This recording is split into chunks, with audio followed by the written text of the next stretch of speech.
Unity is strength. Make we reason. Make we talk. If we see corruption in any shape or form, we're going to highlight it. Make we talk. Jeffrey Tavares represents yard and broad and the entire diaspora.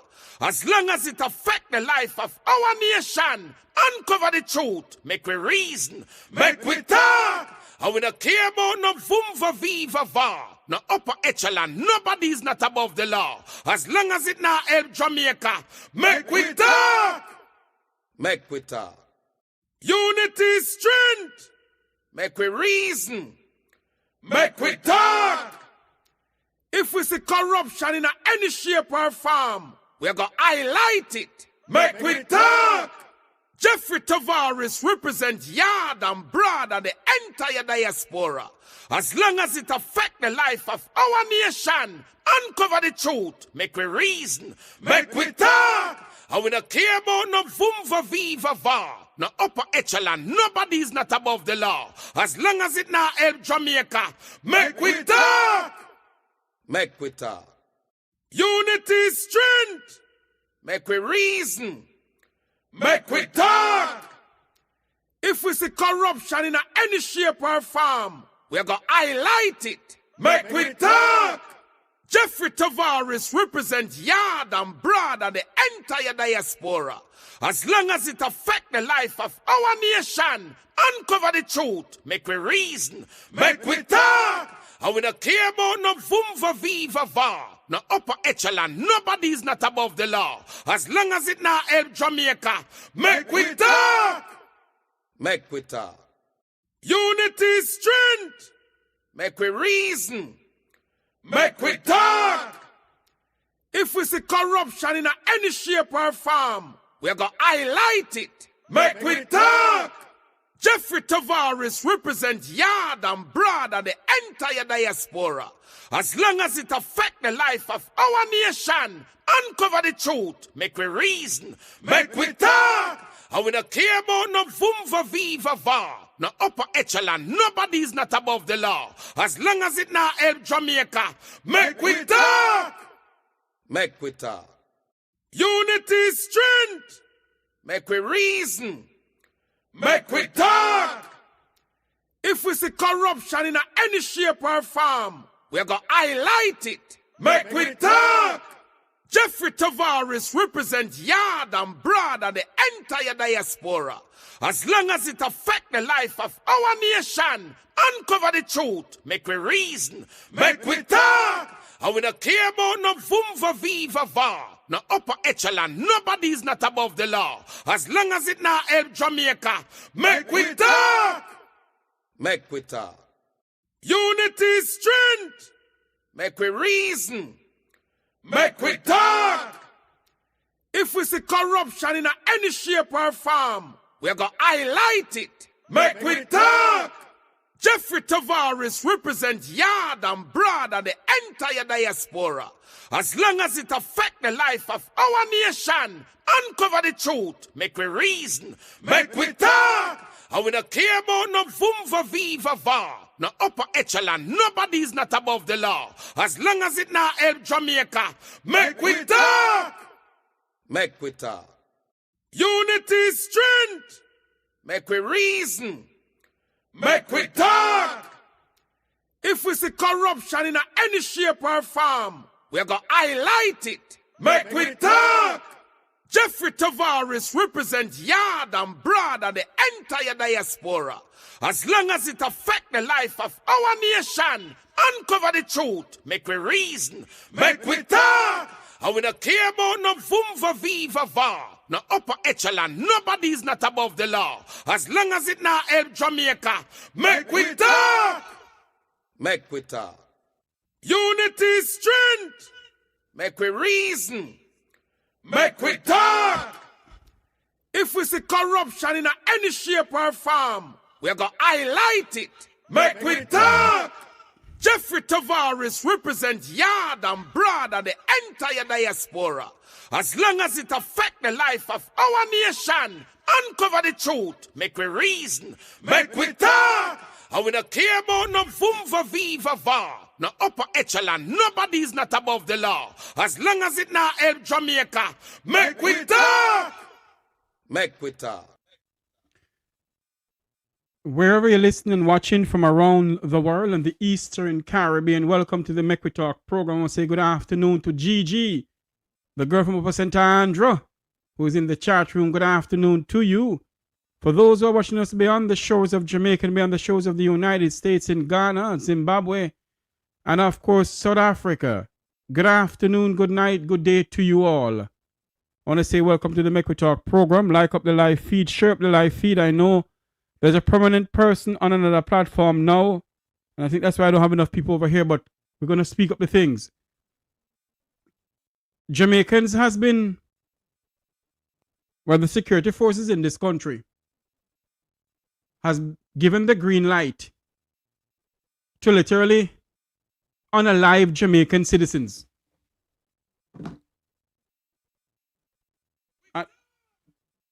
And you hear nothing about it.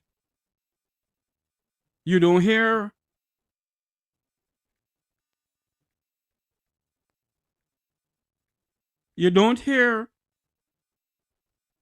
those who are in authority speaking up about what the security forces is doing to the people of this country.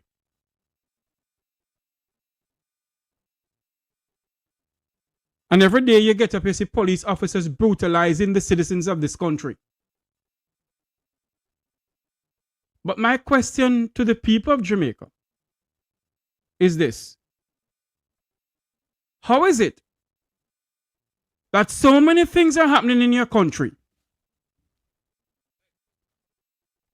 So many things are happening in Jamaica. So many things are happening in Jamaica. The money not being spent for hurricane burial.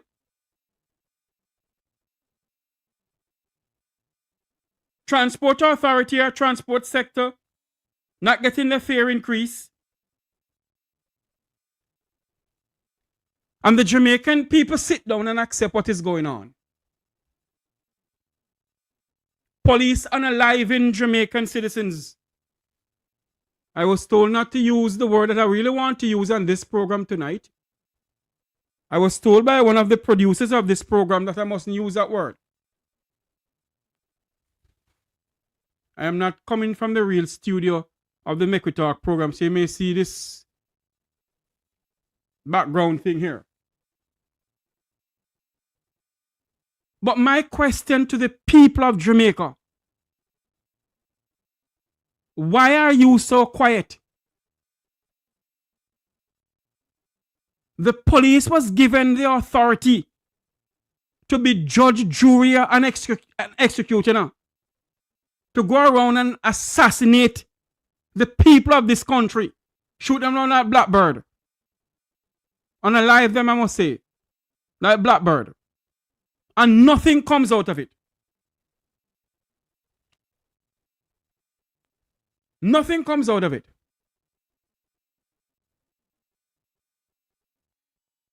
Until it reaches the doorstep of we, the people of this country, we not do anything about it.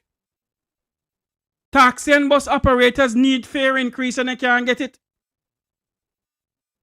Yet parliamentarians get 300% increase.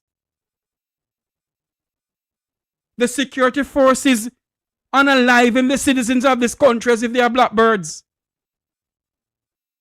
And the guns that they own is owned by the taxpayers of this country. And you hear nothing from the people of Jamaica. I beg to ask the question this afternoon. Obvious everything in Jamaica is all right. Obvious everything in the country is perfect. Because you don't hear the cries of the Jamaican people. And nobody not come over and tell me about Jeffrey they're afraid. Afraid of what? Afraid of what? Until we in this country stand up for what we believe in, then the security forces and the government will continue doing what they're doing to us. In which modern democracy can you have a minister of national insecurity and no peace? A prime minister is saying to the police officers, don't bring them in. Is either they meet the judge or meet their maker. Is either they face the judge or meet their maker. This is what is going on in this country.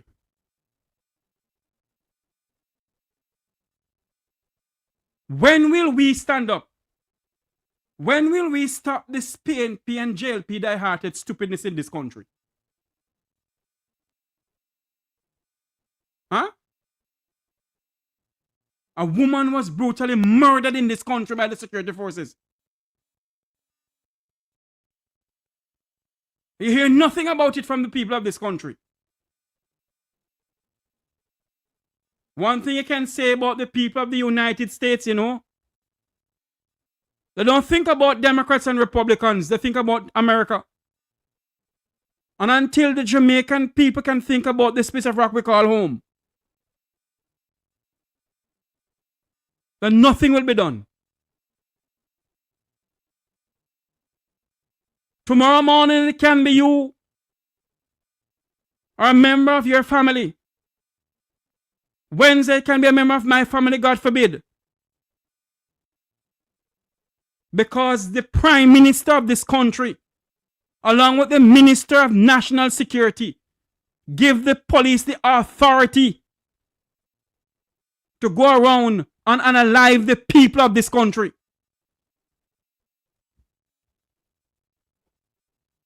But of course, all of you, one thing to believe in is that my party is in power. My party is in power so we can continue what we're going on with. And quite frankly, sometimes when I come on here, I ask myself the question, what on earth am I doing? If the Jamaican people sitting down quiet and says nothing, all they can hear, the PNP must get up. What the PNP must do? You are facing it. You are the one who put the People's National Party in opposition and the Jamaica Labour Party in government. So tell me something. Is so we're going to continue where the security force is going to run and unalive the people of this country? In 2010, the Tivoli Garden incursion in 2010, many Jamaicans were unalive. And not one single person got to prison for it. Not one single Jamaican in authority faced a prison sentence for the people of Tivoli Garden. This has been going on from 1962 until now.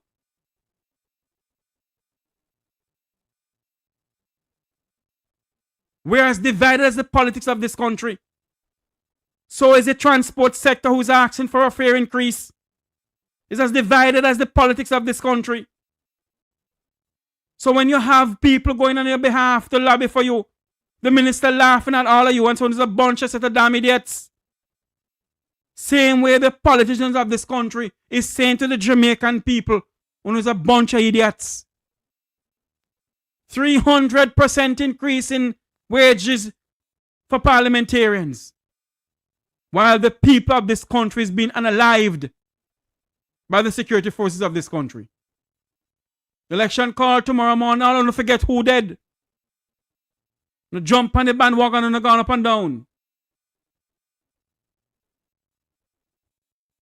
When will we stand up in this country?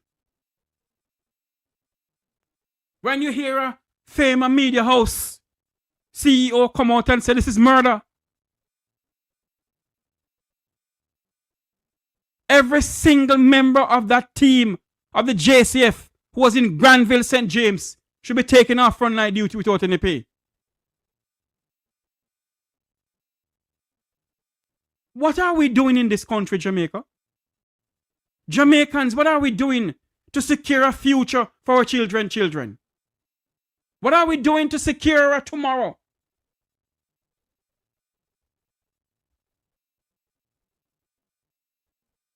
For the younger set of Jamaicans that are coming up. What are we doing? Is we're going to continue in this country. We're going to continue this way. And leave a Jamaica where the security forces believe that they are law unto themselves. The security forces believe that the power that they have lies behind the trigger of the taxpayer's gun. But you know something? I come on this program many times, and I say this. Rocky Mead, who is the ambassador of Plentiful in the office of the Prime Minister, have some answering to do to the people of this country. The former member of the Jamaica Defence Force, Rocky Mead, have some answering to do to the people of this country. Why I say this? The Jamaica Defence Force under his leadership was recruiting some Jamaicans to join the JDF. They trained them up by Warwick Hill. And what they did to them? They didn't employ them. So those people are let out in the effluence of society. Many of them have joined the police force. So we have some people within the police force who going around because they have the power at their side. They care is who. They take out the gun and they shoot. And you hear nothing from the Prime Minister of this country. You hear nothing from the Minister of National Security and No Peace. You hear nothing from the Commissioner of Police. And yet if tomorrow morning the Prime Minister should call a snap the election, the Jamaican people get up and rally around him from Negril Point to Moran Point. Shower our comrade. We the people care zero about ourselves. So those who are in authority care zero about us.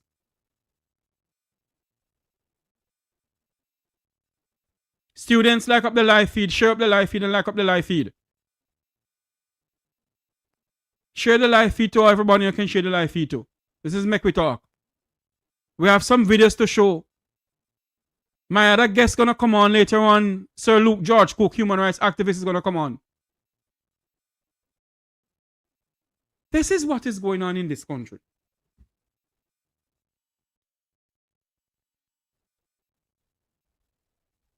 How many more Jamaicans must be murdered in this country?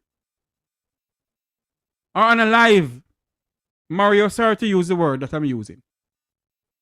Unalive in this country. How many Jamaicans must be unalived in this country by the security forces of this country? How many more before we the people stand up and say enough is enough? Are we going to wait till we reach our doorsteps? Don't you realize that the people of Narbrook and Cherry Garden and the effluent of society and those in Beverly Hills care zero about you people? Because it don't reach their doorstep. And if they reach their doorstep, we hear the Prime Minister come out and condemn it. If it was a member, if it was the effluent, listen to me. If the shooting of that young lady, if one of her family members were from up Cherry Garden or Narbrook, the Prime Minister of this country, along with the Minister of National Security and No Peace, would have a press conference and, we condemn it.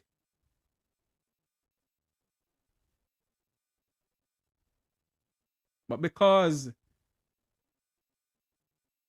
it's a little dirty foot woman from Granville in St. James protesting the shooting of a 17-year-old by the same security forces of this country. And the same security forces come back and unalive the individual who is protesting against what they're doing. And there's something wrong in this country. And there's something is fundamentally wrong with the governing of this country. And something's fundamentally wrong with the people of this country.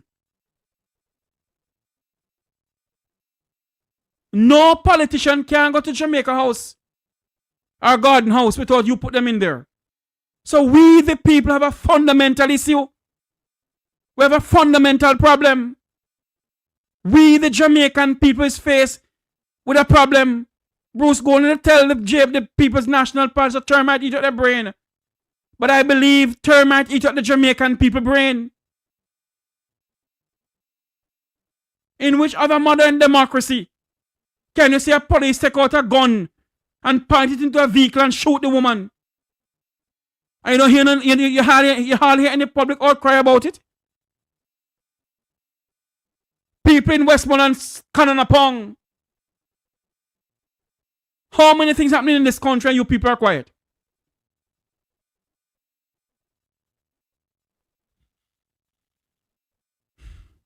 How many things happening in this country and you people are so quiet?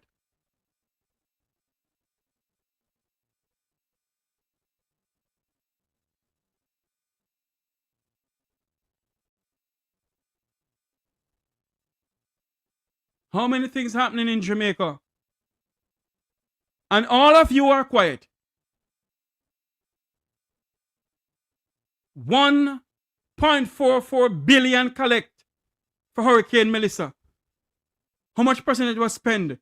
And the people are still without a roof over their head. And the Jamaican people are quiet. How many more Jamaicans must be unalive in this country? And you people are still quiet.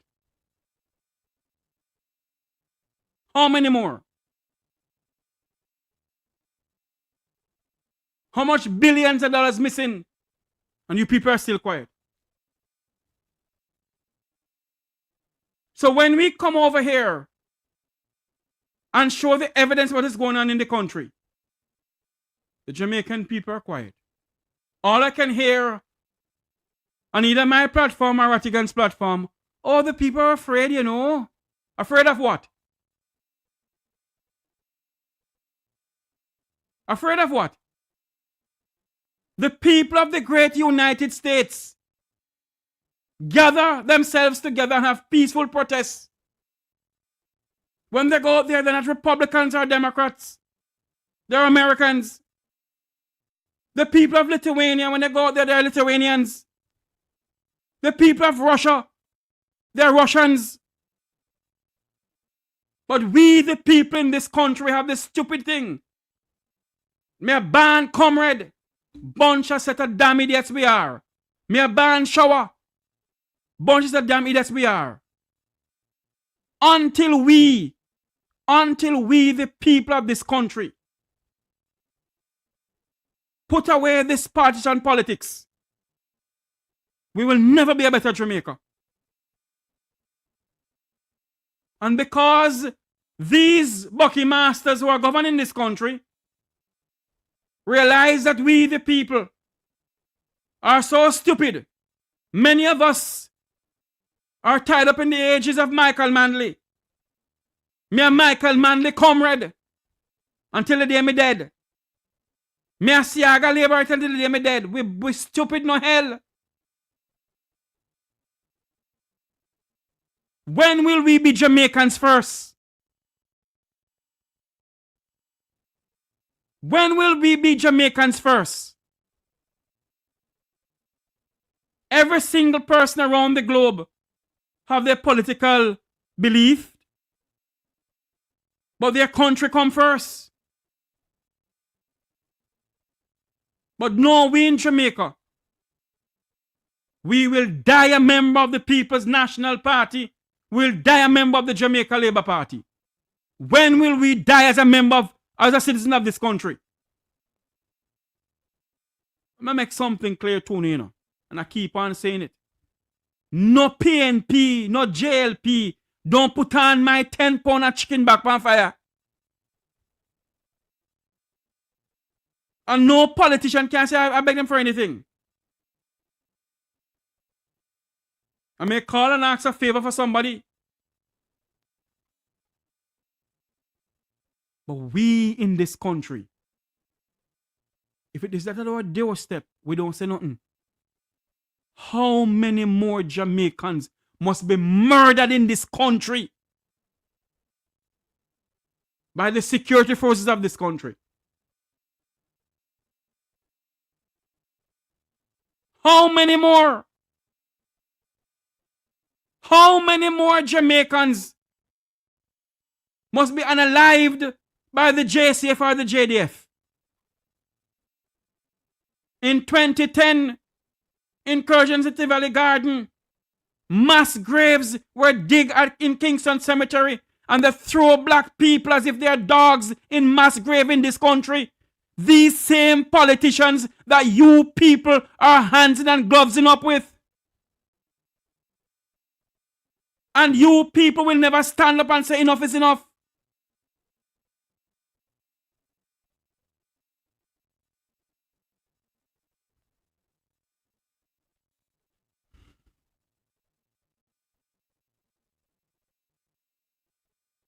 "2010 was a dark day in the history of this country. When you see Jamaicans in Tivoli Garden running up and down, this country was on the brink of a civil war.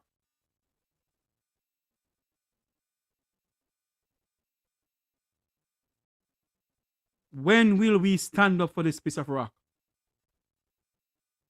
We stand up for dans. We stand up for entertainers. But we will never stand up for ourselves and this piece of rock we call home.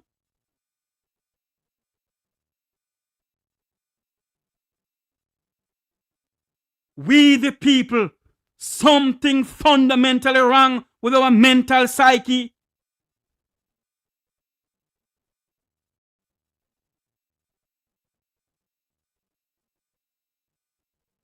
How many Jamaicans must be murdered again? For all of us to put away politics and call a spade a spade. How many more Jamaicans must lose their roof over their head for us to come together and say, look here, where's the accountability of the money? How many more? How many more Jamaicans must be gunned down in this country by taxpayers' gun? How many more Jamaicans must be unalived by the security forces of this country? How many more? How many more Jamaicans? How many more poor people pitney? Because I hear the name Tavares, I don't have money. But God have if He can give to me. Forget about the opposition. We must stand up in this country. We the people must stand up. The people of the great United States are waiting in opposition to help them. The people of Lithuania are waiting in opposition to help them. The people of other Caribbean countries don't wait in opposition to help them. They get out there and they speak out and they stand up. But we are carried on artists in this country. We are a bunch of carried on artists in this country. We have a crab in a barrel mentality.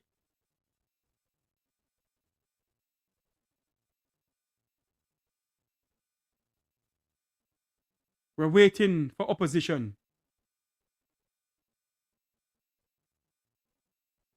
When will we forget about these two political diatribes? These two political gangs has been leading this country from 1962 until now. What have we gained from these two political gangs in this country?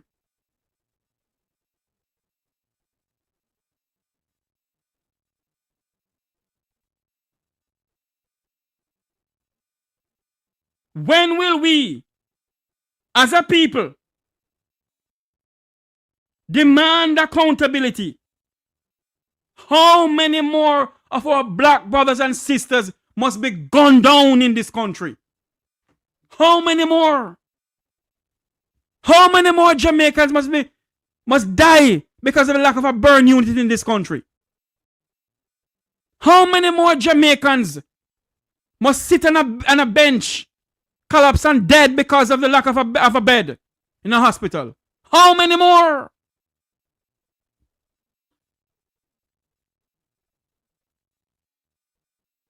How many more Jamaicans must can access their beaches in this country and we sit down silent and don't say nothing? How many more?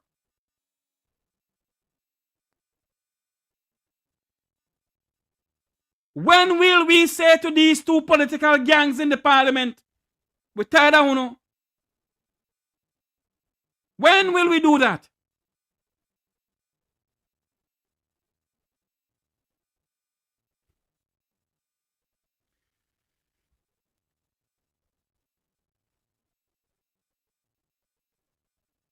In no other modern democracy, the citizens of a country can access their beaches. In the Cayman Islands, every single Caymanian have a right to the 7 Mile Beach and West Bay Road. Let me repeat again. In the Cayman Islands, every single Caymanian has a right to the 7 Mile Beach and the West Bay Road. But the Jamaicans don't have a right to their beaches. And when Dr. Devon Taylor and Jamaics called for protests, God bless much people out there. But if it was an artist being released from prison, everybody from Negril Point to Moran Point is in Kingston. Free this and free that. But when we come to stand up for our fundamental God-given rights in this country, we don't do it.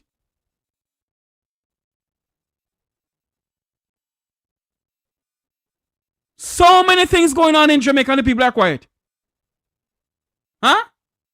And you expect that we must come over here every night after night? Andre Stevenson, a Jeffrey Tavares, a Wilfred Rattigan, a Wayne Lonesome, a Mystic Sensation, and others. Those who are on TikTok who's talking sense because you have some of them over the TikTok and pay damn nonsense them chat over there. You know. When will we get up? We have been talking and talking and talking. I grew up here in Mutty Perkins and Barbara Blood and talking and talking. Now we take it over and speak chat we doing. And all they can hear, Jeffrey, the people are afraid, you know. Afraid of what?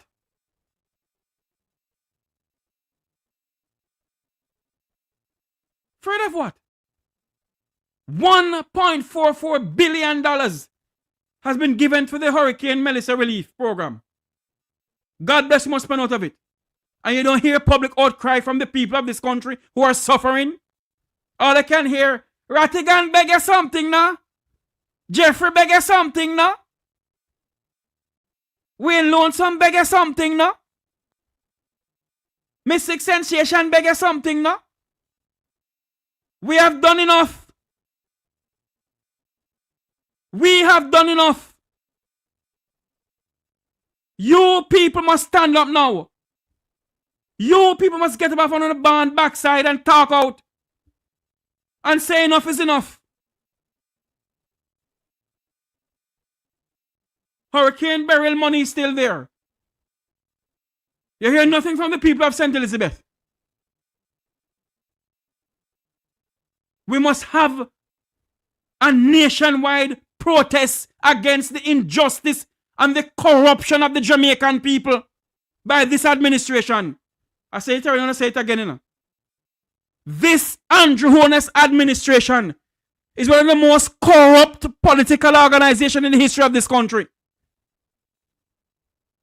Let me repeat.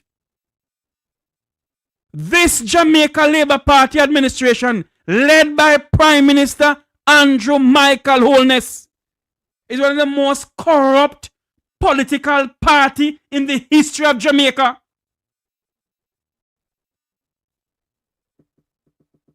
Let me repeat. This Andrew Holness administration is one of the most corrupt political organization in the history of Jamaica since 1962.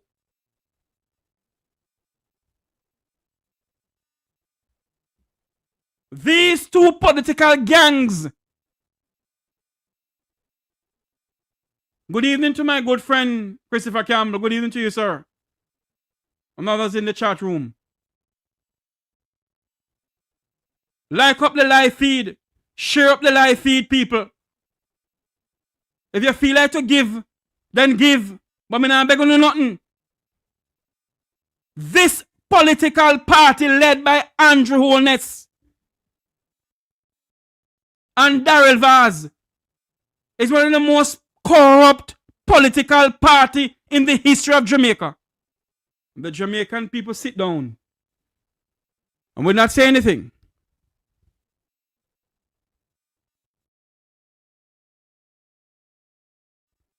We'll not say anything. Because it's the party in power. In which modern democracy can you get hurricane money if you give to the people? And you don't spend half of it. And the people sit down and, let's stay, you know. Prince Andrew. And you hear Marlene Morgan come out that we can't spend taxpayers' money or the gift willy-nilly. So tell me something. This NIDS, a NIDS and a NIDS. What is it name again they have? Somebody tell me now. When they just passed the House of Parliament. You're telling me that is going to help the people? In what way going to help the people? I've never seen so much corruption in my life. I've seen it in the 1990s. But the 1990s is baby compared to now. Andrew Holness, Jamaica Labour Party is one of the most corrupt political party in the history of this country.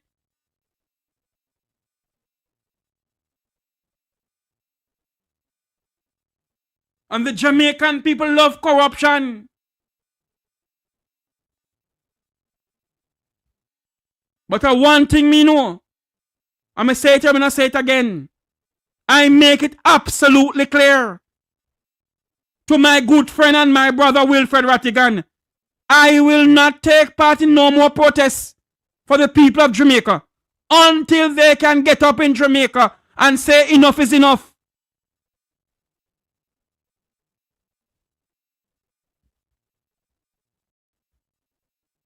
This Andrew Holness Labour Party, Edward Siaga is rolling in his grave, is one of the most corrupt political party in the history of Jamaica. We came and show you $1.4 billion school bus scandal rocking this country. How many Jamaicans get out to the streets and protest against it?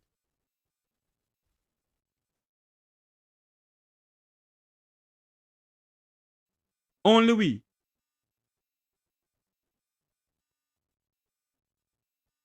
I told you, last week I couldn't do it. I'm going down to the district of Miramar, or Miramar, what do you want to call it, in Broward County. We must get to the bottom of this school bus scandal. It started here in South Florida. We want to know if the city of Miramar gave them the bus as a gift, or did they buy the buses? If they give them as a gift, who sold the buses to the Jamaican government?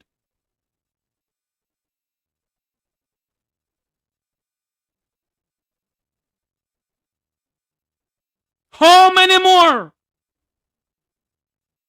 Jamaicans must stand by and see the level of corruption in this country And all because on a Labour Party member no can't do nothing.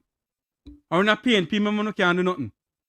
When the people of the great United States ready to protest against anything, they get out to the streets and do it. They don't wait in a political party. So don't come over and tell me, oh, the PNP now do nothing. To hell with the PNP. We must stand up. Let me repeat it now. I told my good friend and my brother, Wilfred Samuel Rattigan, our fearless leader, our Jamaica's fearless leader, who hailed from Waterhouse, I, Jeffrey Tavares, will not participate in any more protests for Jamaica. None. Until the people of our country can get up and demand accountability. Demand a government of the people, for the people, and by the people. How many more Jamaicans must be murdered in this country? You hear nothing from Andrew Holness. You hear nothing from Babsy Grange. You hear nothing from Twiddly Dum Dum, the Commissioner of Police. You hear nothing from the Minister of National Security and No Peace. How many more Jamaicans must be unalive in this country by the security forces? In 2010, Tivoli Garden incursion, this country was on the brink of a civil war.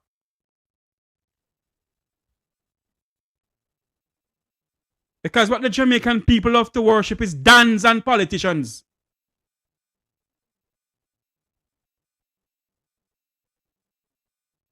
What the Jamaican people love to worship is dons and politicians, corrupt political parties.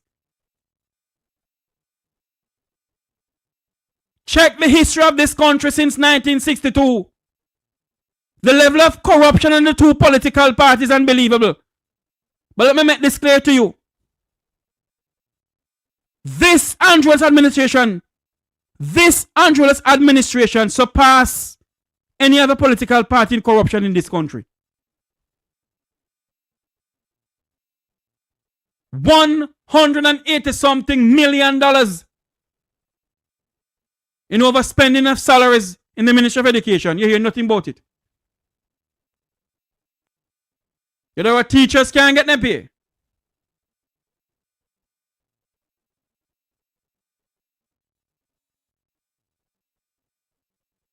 You hear some Jamaicans say they want to go back home to Jamaica. And they say they can't go back home. Because the level of health care is appalling.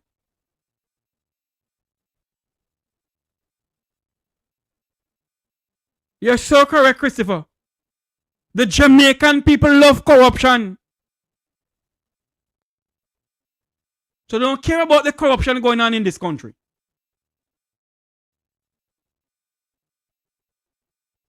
I want to show you a video now, where I heard one of Jamaica's journalists, top journalists a lot of people don't like, end up describing what happened in St. James as brutal murder. I hope YouTube not block me. I know the producer mustn't use that word. But we allow people, we award people in this country to unalive our citizens. And we give them position in the government. The Jamaica Defense Force, under the leadership of then Chief of Staff of the JDF, Rocky Mead, presided over the recruitment of some Jamaican young men to join the JDF.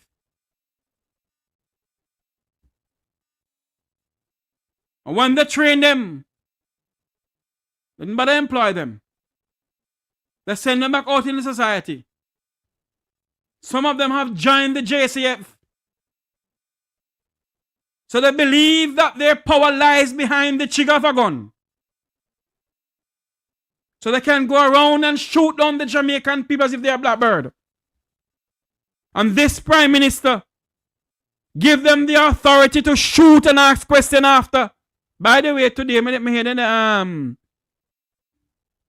they celebrate Hugh Last Shearer birthday.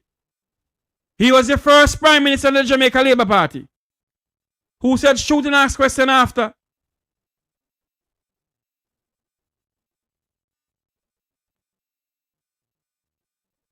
The Prime Minister told the JCF and told the people of this country that is either you meet a judge or meet a maker. Now the JCF have seen it fit to be judge, jury, and executioner. Kill them like blackbird. Kill them like blackbird.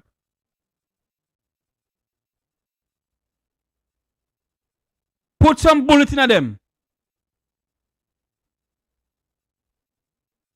The late Wilmot Perkins would have said, a dirty foot boy and dirty foot girl them, man. Kill them and live below Crossroad. Not now come out of it. A nation that is in crisis. I want to show you a video here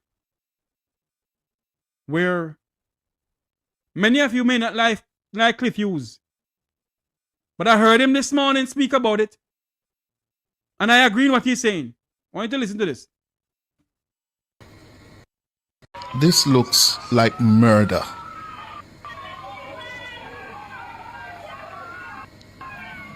It looks like murder. This is not how you defend yourself. And he was in no imminent danger of being run over by the Voxy. No, you see where he steps out of the way. The pace of the Voxy, yeah, is not at a speed that you could say that he is in imminent danger. Unless there's something else that I'm not seeing. And Budju is now dead as a result of this. You know, this young lady is now dead.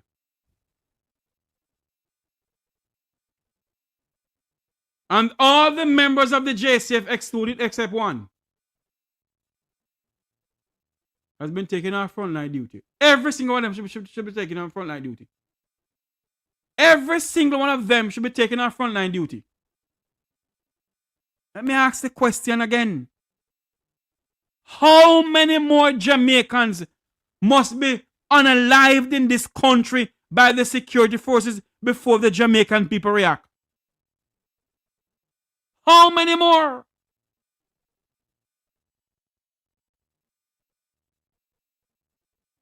Are we going to wait till it reaches our front doors before we react?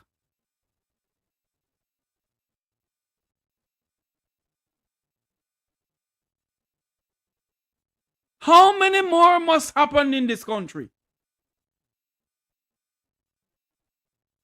And you hear nothing from these people who are put in the Parliament of Jamaica, apart from some other members of the PNP who come out like opposition spokesperson and National Security Fitz Jackson and Zelika Jess. I'm going to play their video next. You hear nothing from the Jamaica Labour Party. You hear nothing from the mouthpiece of the Jamaica Labour Party, Marlene Morgan, who love to chat bloody nonsense at times and paying people to come over here and chat as if it's him. How many more? How many more poor people of this country must be murdered? How many more, my God?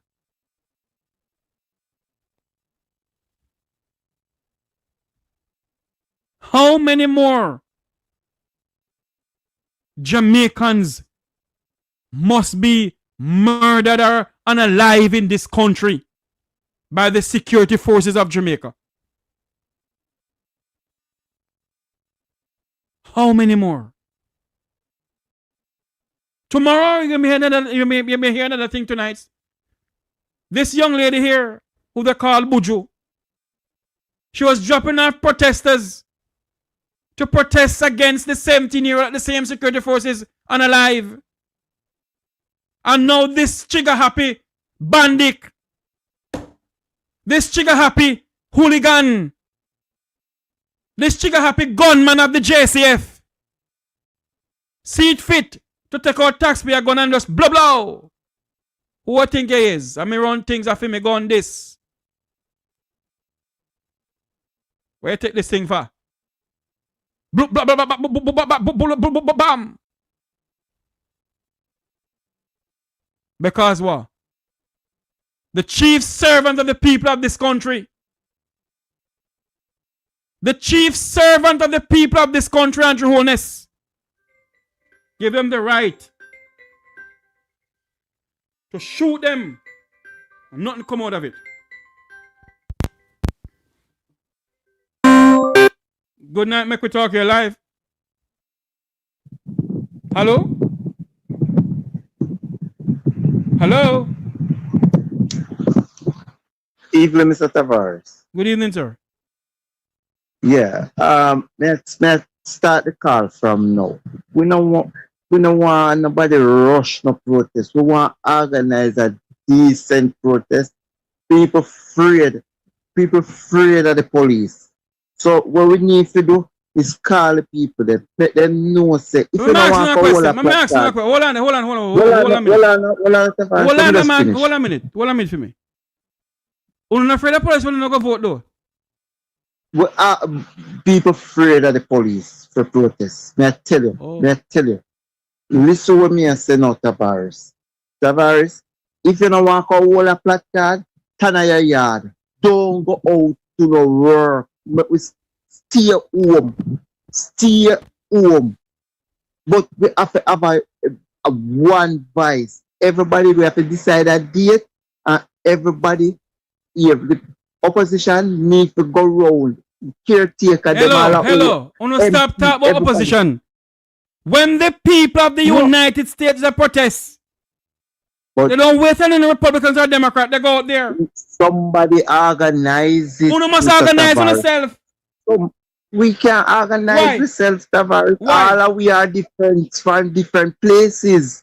We have to have a team organize this, Tavares. You're young, you know. You remember? I don't know if you remember the 1990s gas riot in this country. I see organize. No, sir. Don't tell me that. Me tell you, the university student, them and Siaga organize it. It was mostly in the labor right here and it have more effects now. Me tell you.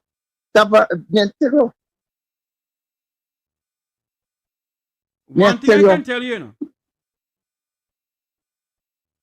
If this continue, but everybody afraid, then nothing gonna happen. Paul Bogle never afraid. Support me with what I am saying. Paul Bogle never afraid. Nanny never afraid. Nanny get a bullet in and you know what for her, for the people of this country. Yeah, but Tavares, we need a unity. We need unity around one date, one time, and one everything. So we have to organize, we have to have a team, organize the people then. Everybody now have to come out with a placard. Because you have people in a labor rights era who want to come out too. But them not have to come out with a placard tomorrow their house burned down. Them not have to come out with a placard, them can go their friend house to stay, them not have to know their work. They must stay home. Yes. Who no want to come out with the placard, who willing to stand up, fight, and come out with the placard, come out with it. Who no want to come out, who afraid, and want to make them voice hear same way, although them afraid, stay your yard. It will have a lot of effect. We have to take a stand. But people afraid, and we don't need to watch everybody, because, listen, everybody now going to stand up for the same cause. So we don't need to watch one another. Once you in your conscience tell us you have to stand up, you need to come and stand up. Either you stay home or you come out with a placard. And if you're in our labor right here and nobody have to know say you're not going to work, you can find one family member yard go stay for the day. Let them think say they are work. Stand up, make it have an effect. It can have an effect. When everybody now have to come out with a placard. But everybody can steer the yard that day there. But we need people to organize it, and the opposition can help to organize it. The caretaker then go around in the constituency, the member of parliament, and go around in the constituency. Hold on there for me, sir. Hold on there for me. So if the People's National Party don't organize it, what's going to happen? Well, what happened is that everybody with their own thing, and we end up scatter in a different, and it just come no effect. We want one voice. We want surround one voice, one date, one time. One voice, one date, one time. And everybody work with that date and the time. So we have a central you have a point. Person. People organize it, make it work. One date, one time, one voice. Everybody can go around and organize something. It not go work. It not go work. So in other words, I will not need an central point where everybody have go. Because at the central point, the police them have control over we. You know something? Everybody in the community come out. You know something, caller? I was talking to somebody to let everybody know. And the person was saying to me, yes, Jeffrey, if it was the Jamaica Labour Party in power, then I'd protest against the PNP long time. Yeah, them would have organized it. Them would have rallied and organized it. And you'd hear one voice, one time, and one date. Now tell you. You know, we must call on the People's National Party. Leader Golden.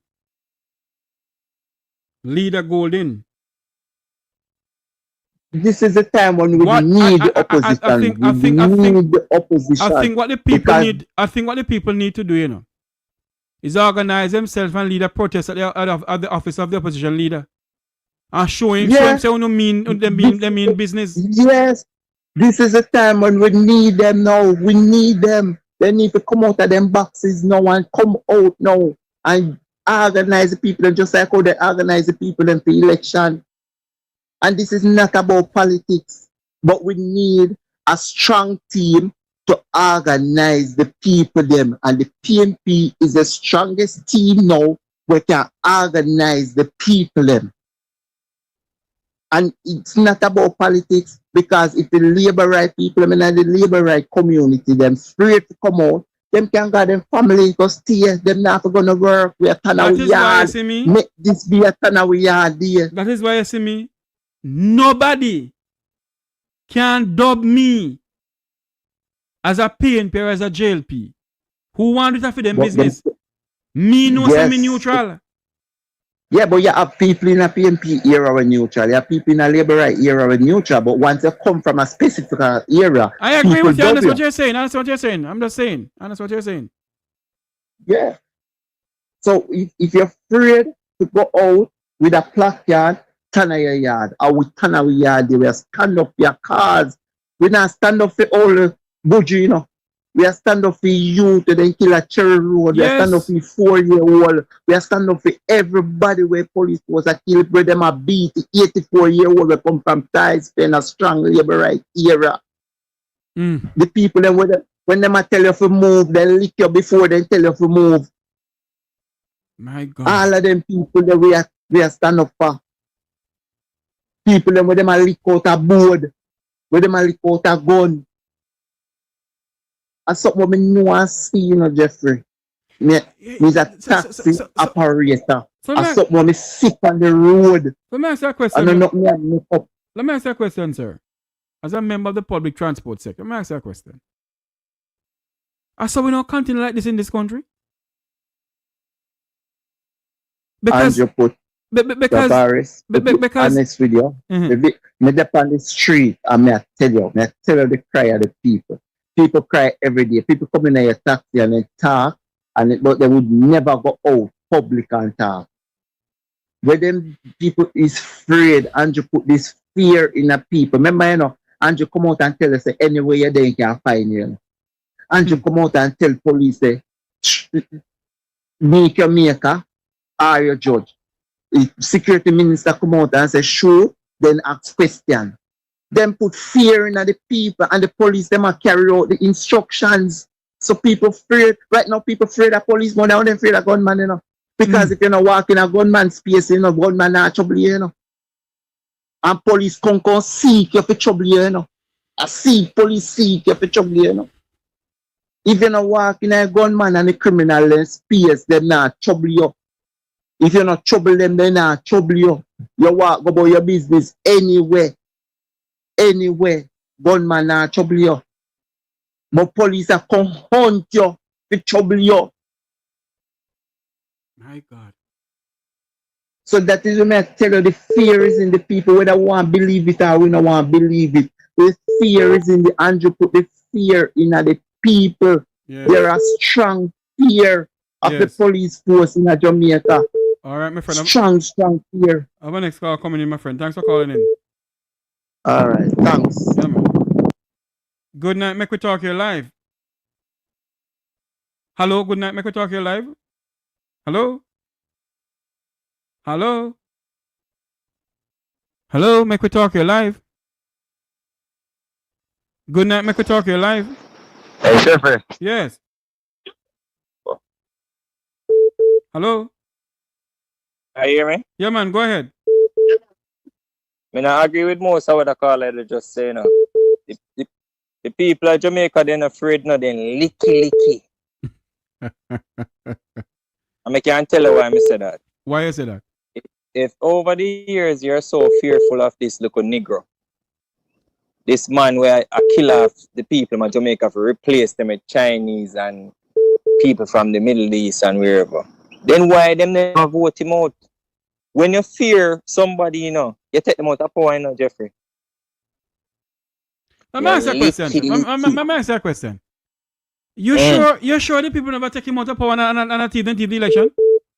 That too. Everybody know that he rigged the election. Okay. Everybody know that he rigged the election. Everybody know, because there is no way he can lose so much seat. When he realized that he was losing all his seats, he started making call him and say, hey, he can't go so. Find some way and deal with it. But Jeffrey, yesterday with what happened to the young lady, if Jamaica, I tell her, say, Jamaica people in Jamaica is either then give them stagnant food for them, or them distract them with something. The people in Jamaica are not energy, they're afraid. You know what they're afraid of? Say they're not getting food tomorrow. They're not afraid the police will come kill them. They're afraid they now get look at $5,000. They look at MP. No, but hold on a minute. The $5,000 are done with long time. No, Jeffrey. Yes, Jeffrey. It done with. Jeffrey. No. Me not gonna be say they're gonna go on all year round. No, sir. Jeffrey, let me share something with them, no man. You have some of the people in the community when they don't have enough food, they can call and get $1,000 from the MP and $2,000 from the MP, Jeffrey. Me I tell them, man. Me know them, man. Me have some family members who are like that, you know. Who are dead for one little councillor girl, you know. Till when they call me up and Jeffrey, me not think forward for them, you know. They want to take them off of the land, the capture land where they end up on, you know. Mm-hmm. So what on there? You used to live on capital land of Jamaica too? Me? No, man. Oh. No, sir. Oh, but okay. You know, Hello? Oh Lord, Andrew cut him off. Hello? No, man, I'm there, man. Oh, I thought Andrew used to pay us for No, I say every family member of Jamaica has a family member that live on a yes, that's true. Yes, that's true. You understand what I say? Mm-hmm. But what me I tell you is, what happens when you see that to that the female, if them not come out and protest, Jeffrey, might as well you stop all your station. Might as well done with YouTube. Might as well Mr. Rattigan stop with YouTube and go up on a vacation and go cruise here sign deals. Yeah, what point? Jeffrey, I don't know what to my brother and sister them, Jeffrey. And Jeffrey, guess what? You see them police them are go to prison. You see start in June, enough of them are go to prison and them are go sorry. Then listen to the little dirty boy there. Because you see all this hold on. We have to be careful when we say things on the platform here, you know. Them a go sorry say they hold listen on, to no the man. Hold on, no man. You can't style people as little dirty boy. Oh God, Careful. Jeffrey, come No, on, man. Jeffrey. No. We have to be careful what we're Jeffrey. doing, man. We're running a decent program. Come on. All right. Based on your program, let me apologize based on your program. But Jeffrey, it's when me look on how them a treat my brother and sister them, Jeffrey, man. Oh God, man. Nobody with that kind heart couldn't do that, Jeffrey. Eh? You have a point there. You gotta help us. Nobody with that kind heart couldn't do that, Jeffrey. All right, my friend. Anyway, thanks. You want to ask you a question, Jeffrey? One question may I ask you. Yes. How we are going to save our brother and sister them, Jeffrey? How we gonna do what? How are we going to save our brothers and sisters of Jamaica? Do they want to be saved? All right, let me ask one more question. How are we going to save these police officers from prison? Because they must start going to prison. Why you want to save them? Because one, Jeffrey, they are poor people. Listen carefully before you bash me, you know. The police officers that go in the police force, they are poor people, picnic, who are programmed. And that is why they should not act the way they're acting against their poor brothers and sisters. They're afraid, that is true, but they are programmed. So we are going to reach to them program me. No, Jeffrey, they might not police force, man. Them program. We are going to remove the program from them brain, Jeffrey. Oh. So them are a robot? Then you come like you know see what I go on. Then if somebody tell us if you kill off your own brother and sister, they might do it. Something must wrong with you. No, answer the question. Something wrong with you? Yes, true. If you swear to protect the people of the land and you end up go against the constitution based off of the government, I say kill them. Are you an ex-police officer? Me? Mm-hmm. No, Jeffrey, but guess what? No, you know, but that's somebody say you're ex-police officer, that's what I say. Anyway, we gotta run. We have about 3 calls coming in. Thanks for calling, my friend. Blessed love, my brother. Lord, they hung up now. 954-529-8030. 954-529-8030. That's the numbers to call into the program. Let me call back this person here who was calling us.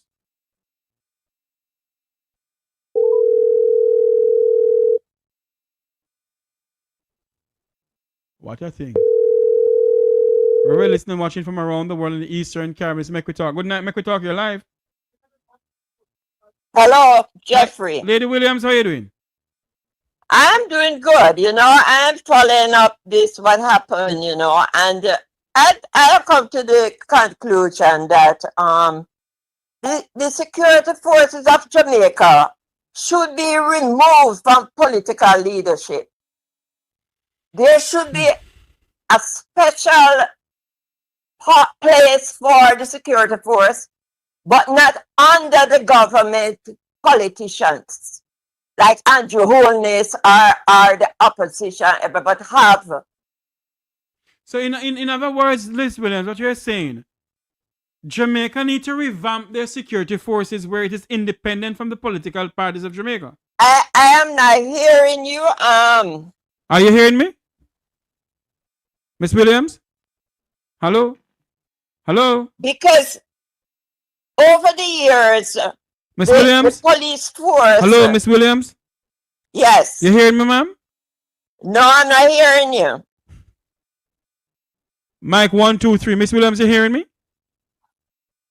Hello? Yeah, I'm hearing you now. Okay, go ahead.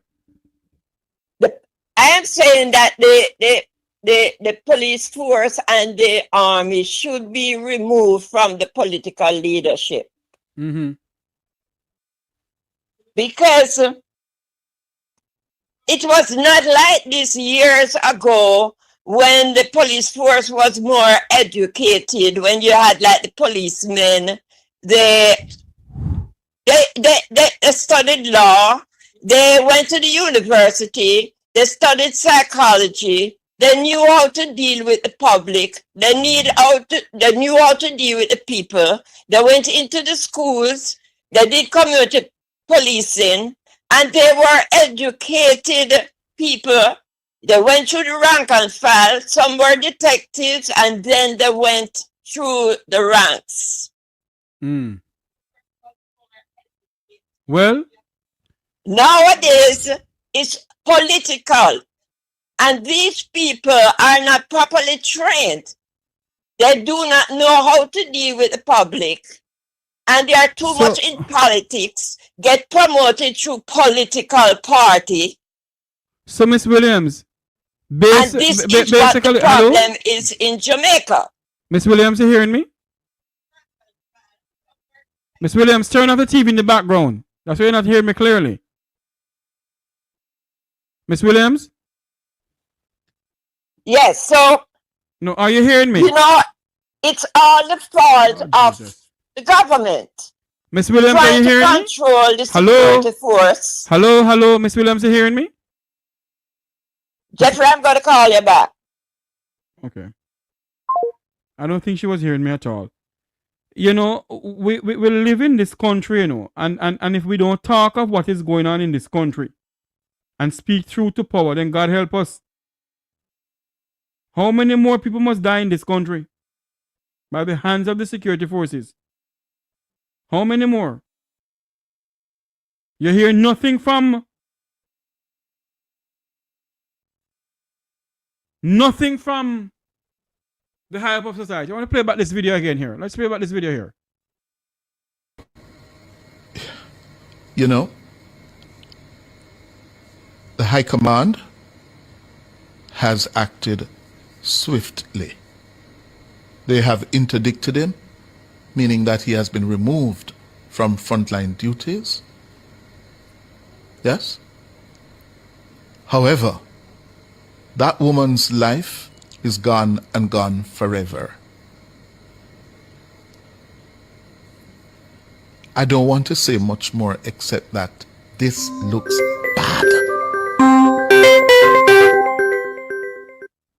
Good evening, make we talk here live.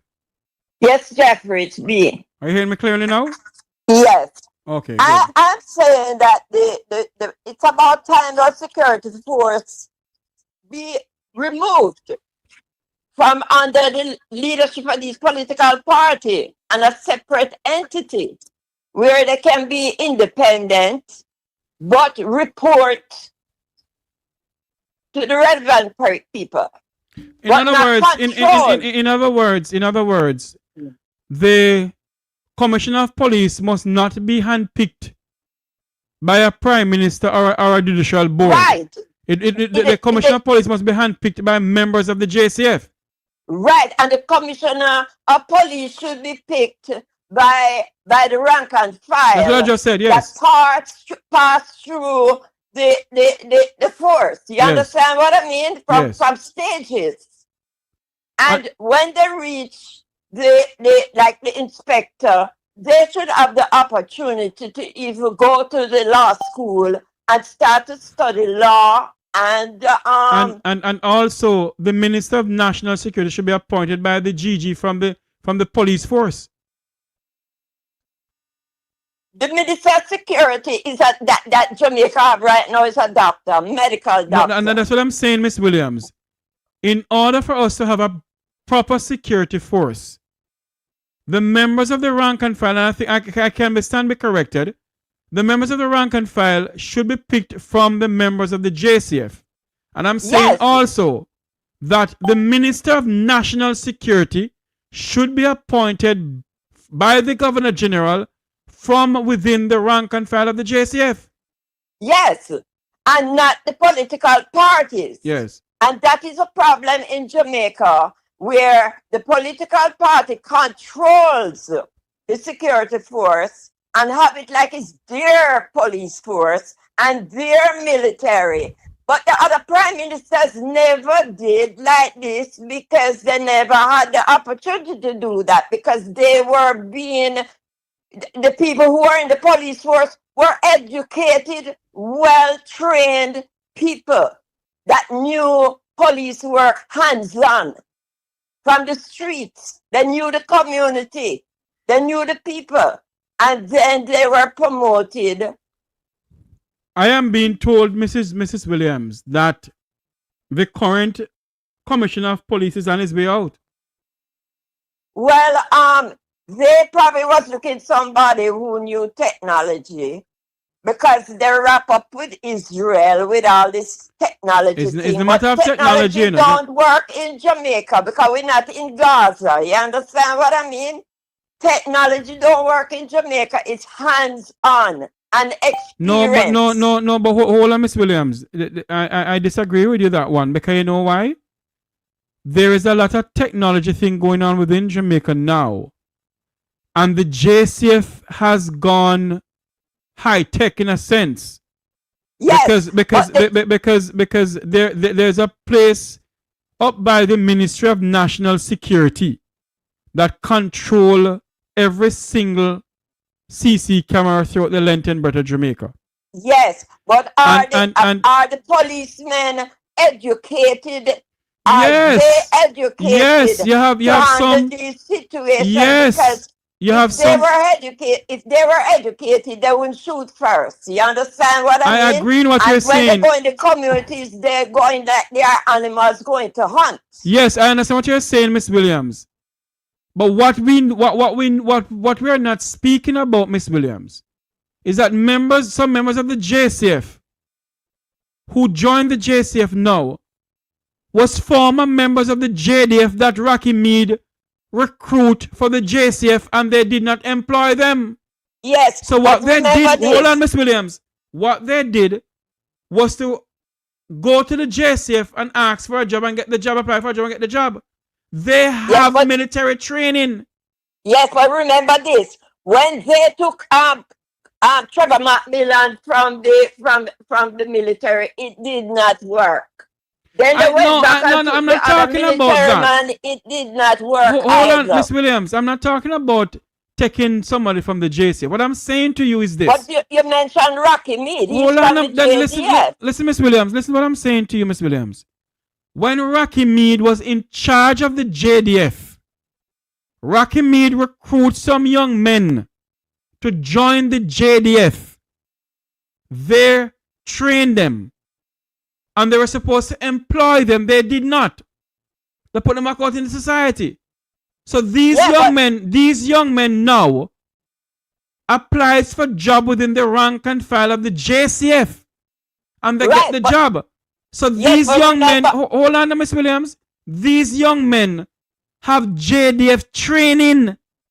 And they're using the JDF training to kill off poor people, Pitney.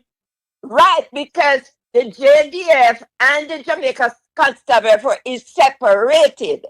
And furthermore, the JDF did not even have experience like the JCF, years ago, because they never go to war. They never do nothing more than they sit down all day apart camp and do nothing. But the policemen... But the JDF now, is a different JDF from the JDF of yesterday. They're well equipped with a lot of things. Yes, so they are equipped with a lot of things. And why there's so much crime? Why are they killing so much young people? Why it's because these people are joining the JDF and the JCF, especially the JCF. They are trigger happy people. They are trigger happies. Well, some of them joined the JCF to get back at other people, to take revenge. But some of them are criminals themselves. Exactly. Like them who's running the parliament. You see? Because the leader is the person who set the tone. So the leader of the JCF, he is the one who set the tone for the JCF. The leader of the Defense Force is the one who set the tone. And the government is the one, the Prime Minister set the tone for everyone. You understand? In the Parliament, both JLP and PNP, because the Prime Minister is there to serve everybody. Another thing again, they might have to even start making the Prime Minister coming from a member of Parliament, because it's not working. Well, the only way that can happen, Mrs. Williams, unless we the Jamaican people call for constitutional reform. Well, the bottom line is we are sick of them. We're in the diaspora and we are sick of what is happening in Jamaica, and every day it gets worse and worse. and worse. But Miss Williams, what is going on in Jamaica, wherein members of the Jamaican diaspora has always been called upon to help? Have the members of the Jamaican diaspora, whether in the United States, Canada, wherever they are, have they gone to their congressmen and women to talk about what is going on in Jamaica, ma'am? Look, Jeffrey, congressmen and women cannot help in Jamaica. All right. What you go. what can help in Jamaica is the communities in Jamaica. You understand? Getting together like how they used to do before. You understand what I mean? The Congress people cannot help, and Jamaica, they depend too much on others. And they should be taking care of things themselves. True. This never happened before in Jamaica. I have seen people climbing up in the Jamaica Constabulary Force that don't have the experience or don't know nothing about police work. And because of political affiliation, that is why they're there. And that is a problem that is going on. Years ago, the police force, they used to send the policemen to Hendon, they used to send them to Scotland Yard, They still used to do. send them to the FBI. They still do, Mrs. Williams. They still do. So why is it that all these men who going for training don't come back and train? What about the police training school at Twickenham Park? It is still training, Mrs. Williams. Mrs. Williams. What I am saying to you, Mrs. Williams, they still get the training. But you have some trigger happy idiots who are in the JCF who don't care about training. Who decide to go and shoot down black people as if they are blackbird. Because the Prime Minister of this country said, you must either meet in Jamaica or face the job meet in Jamaica. The Minister of National Security said, Horace is a criminal. the Minister of National Security, hold on, Miss Williams. The Minister of National Security said, shoot and ask question after. And especially Chang. And all of them is all criminal. Them name and WikiLeaks. All of them names all criminal. You understand? Let me say something here on this platform. Let me say something here on this platform. Because you have some people who nyamming taxpayers' money. Filikla nothing. Just nyamming. And chatter kind of nonsense. This woman was assassinated by the state of Jamaica. She was murdered by the police force.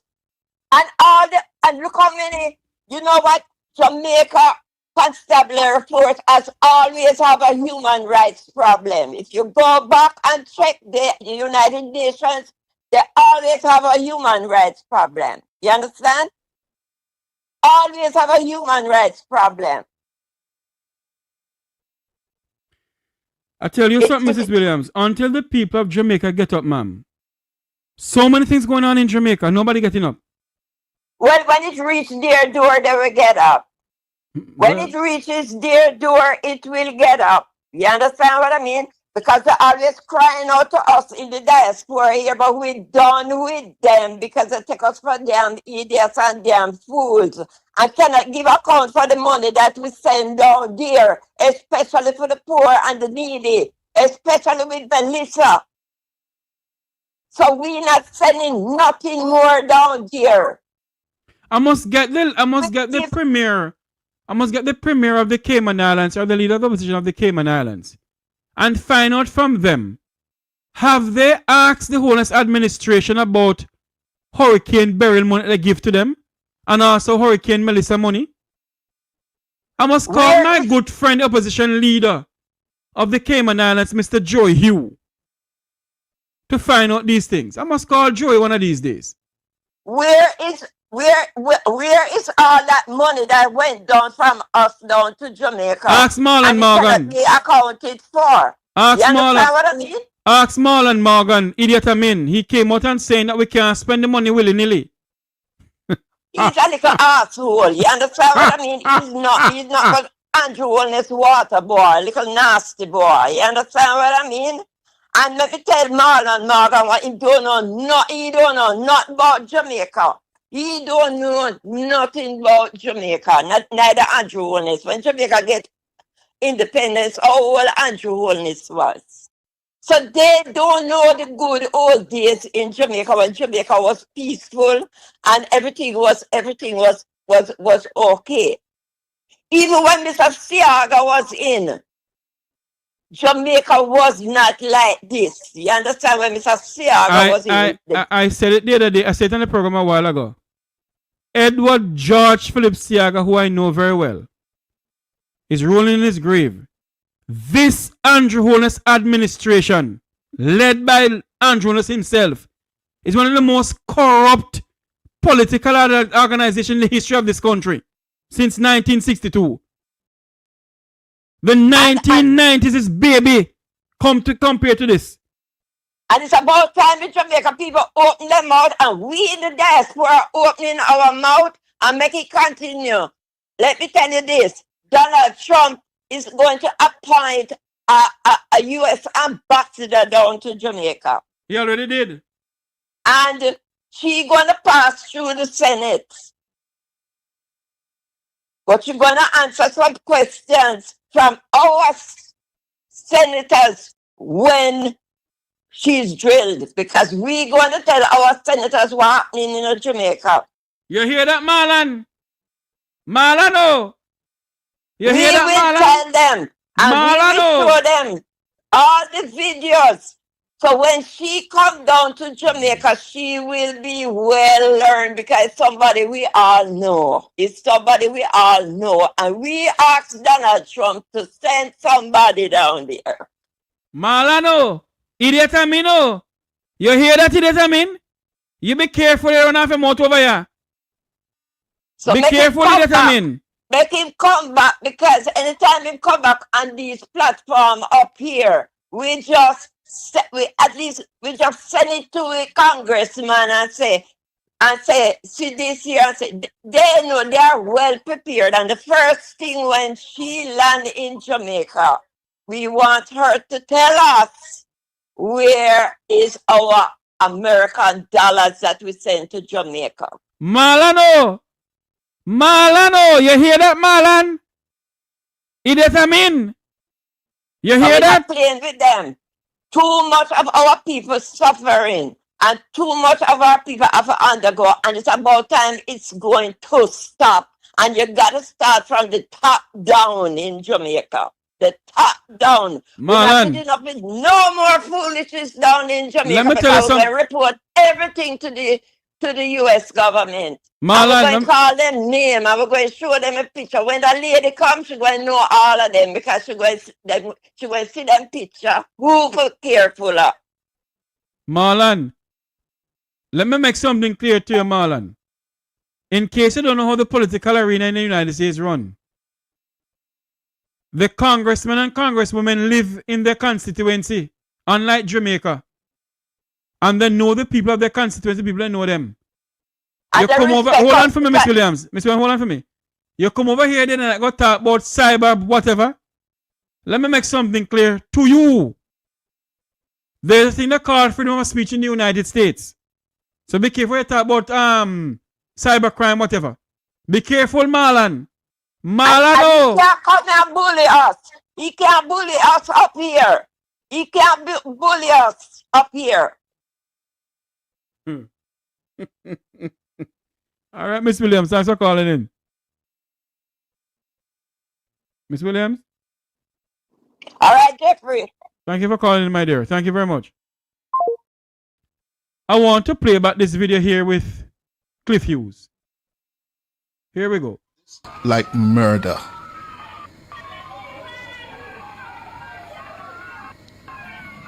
It looks like murder. This is not how you defend yourself. And he was in no imminent danger of being run over by the Voxy.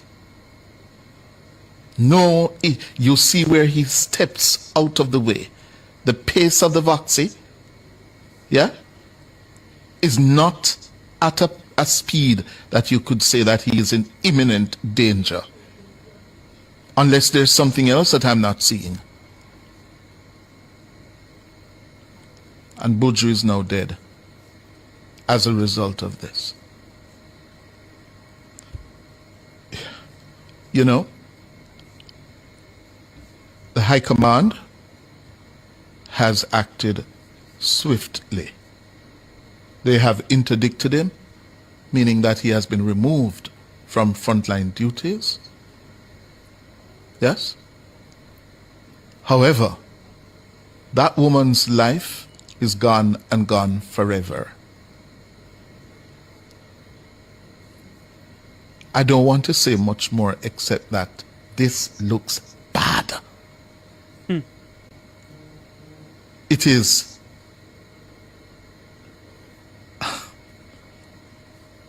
It looks like murder. This is what is going on in the land of wood and water. And you hear nothing from those who are in authority. I want you to listen to the Member of Parliament, the Jamaica Labour Party Member of Parliament, the former Minister of Constitutional Affairs, Lady Marlene Malahoo, an attorney, a matter of fact, she's a former High Court judge. Listen to this. And I do believe in process, not want to jump to hasty conclusion. And I do believe in process and investigation. But based on what I've observed on the scene, the Commissioner will have to take immediate action in relation to the officer in this matter. Why would you say that, though, Madam? Well, you know, I think this one doesn't look so good. Can't prejudge it, but it doesn't look good. Thank you. The Member of Parliament for West Central St. James, a former Minister of Government of the Jamaica Labour Party, the current Member of Parliament for the area. So this one don't look good at all. This not smell good. This not look good. In which modern democracy? In which other modern democracy can this happen? And there's only one person taking our frontline duty? How many more Jamaicans must be unalived by the security forces of this country? How many more? Come on, people, like up the live feed. Give me 500 likes. Give me 500 likes. Like up the live feed. Like up the live feed. Like, share, and subscribe. How many more Jamaicans must be murdered in this country? I want you to listen to some more of what Miss Marlene Malahoo said. Listen to this. Know that community not right. And I know that the community is angry, grieving, and searching for answers. The good thing is that the investigation is being assisted by camera footage. And the investigation has proceeded swiftly.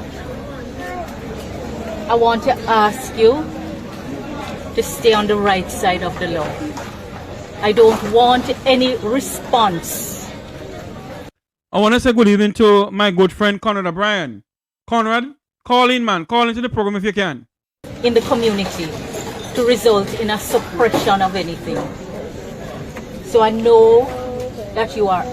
I want to say good evening also to Jamaica's fearless leader, the rebel himself, the man who hailed from Waterhouse, the man who knows what it's like to eat tin mackerel. Anyway, let's not go down that road. Wilfred Rattigan, good afternoon to you, sir. A good night to you. Let's start about this video over. Not right. And I know that the community is angry, grieving, and searching for answers. The good thing is that the investigation is being assisted by camera footage. And the investigation has proceeded swiftly. I want to ask you to stay on the right side of the law. I don't want any response in the community to result in a suppression of anything. So I know that you are angry. Be angry, but sin not. Be assured that answers will come in this case. Because what has happened today is not right. Not right. So, difficult as it might be, I'm asking you to keep the peace and allow me to make the representation on your behalf. And there is no division along party lines in dealing with this matter. So we don't have to bring partisan politics in it. But you can be assured that answers will come in this case. Swiftly. Right? So, beg you, go home if you can. Look out for each other. I just don't want anything that will result in any security measure that has to be imposed in this. Good night, make we talk here live. Fireman. Turn off the thing in the background, Conrad. Good night, make we talk here live. Mr. Brian, this is mainstream media, and Mr. Brian. Hi Jeffrey, how you doing? I am good, my friend. How you doing? I'm using back here, see your words, Jay. I love the Lord. I love the Lord. Oh yes, my friend. Oh yes. Conrad, what is going on in this country with this lady being unalived by the security forces? What's your take on it as a Jamaican, as a journalist, sir? Well, Jeffrey, good evening and thanks for having me on your platform. Good evening to your listeners, your viewers across the Jamaica and indeed wherever they're joining you from. Jeffrey, I must say that like most well-thinking Jamaica, all well-thinking Jamaica, I am very, very concerned about what is happening in Jamaica and what has been happening for some time in Jamaica as it relates to the security forces encountering with the Jamaican citizens.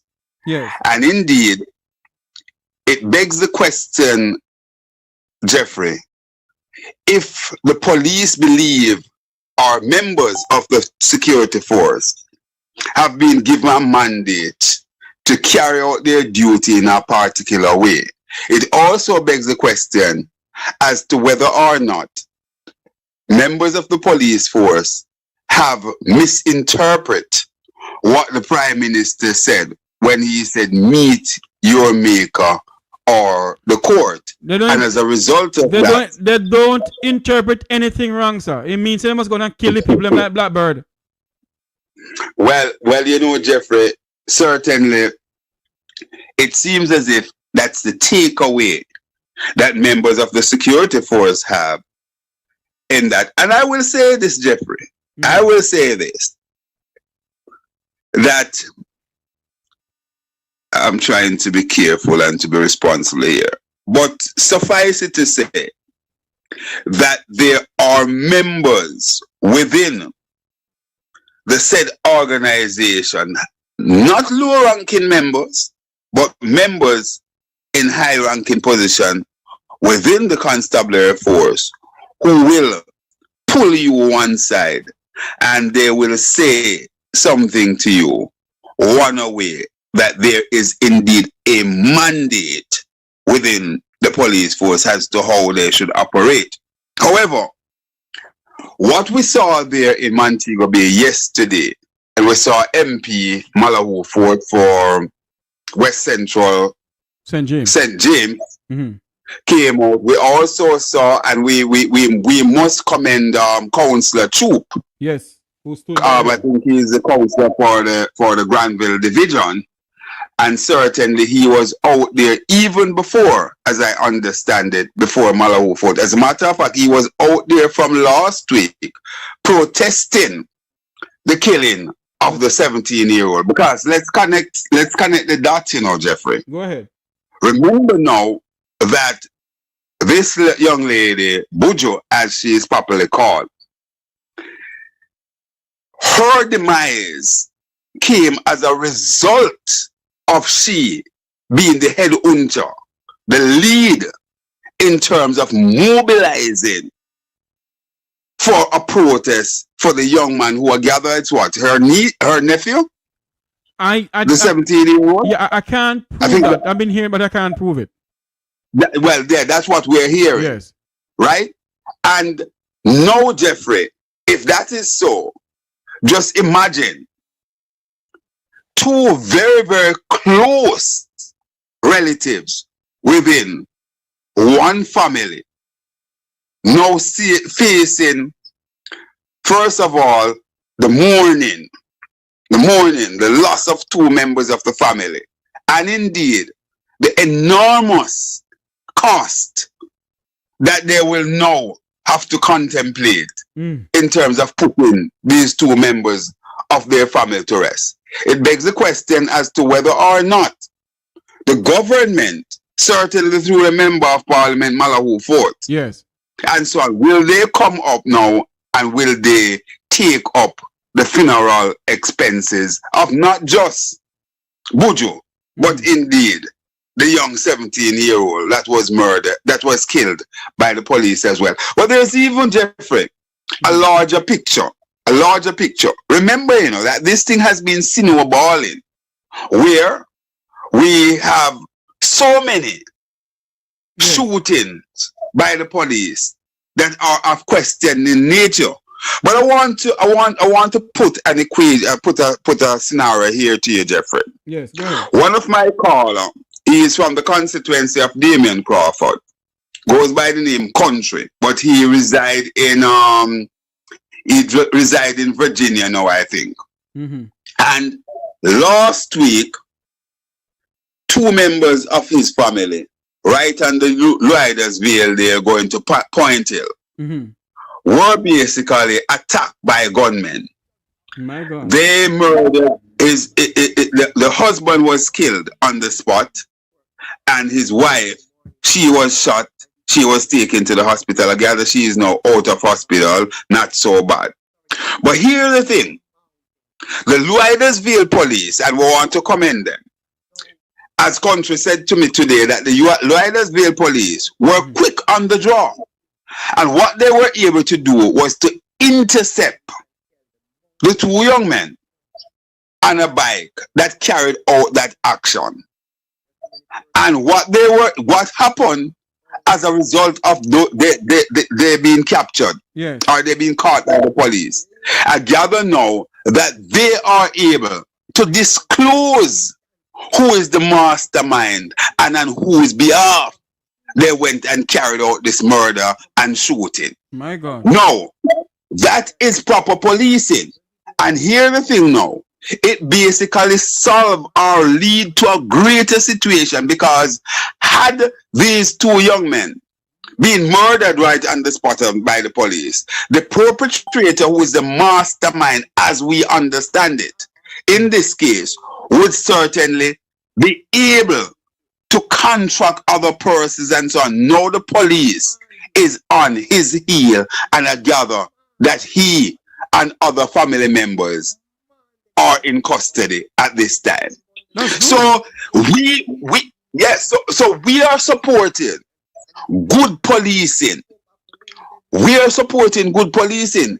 And Jeffrey, I don't know, I think I sent you a release from spokesperson Justice Zalika. I haven't played it as yet. I was going to play it between she and Fitz Jackson. Good. She will be my guest tomorrow at 11:10 on my program, and on Sleek Radio. I'll tell you, Jeffrey. So when you look at the scenario now, with what is happening with the police, it begs the question again, as I said before, whether they believe that it is open season to go out and shoot bird. In this case, the people of Jamaica being the bird. And no less of addressing is needed from anybody less than the Prime Minister of Jamaica. And indeed, the Minister of National Security. I think they need to go out there and to clarify what this means. Jeffrey, yes, we have murdered, we have killed, the police force have killed in excess of, I think, 150 Jamaicans since the start of the year so far. My God. Now, in any self-respecting democracy, that is cause for concern. And I will paint this picture. Even if we're to give the police the benefit of the doubt and say, listen, all these young men attack the police. And in the case as they probably would want to have it, had it not been for the camera, right? This young woman, let's say all of them had attacked the police. That in itself, Jeffrey, would be a major cause for concern as well, because it also begs the question as to what may have gone awry, that our young men have become so brazen within recent time that they see police with M16 rifle, maybe even soldiers with AK-47, and they're taking them on in such a vicious way.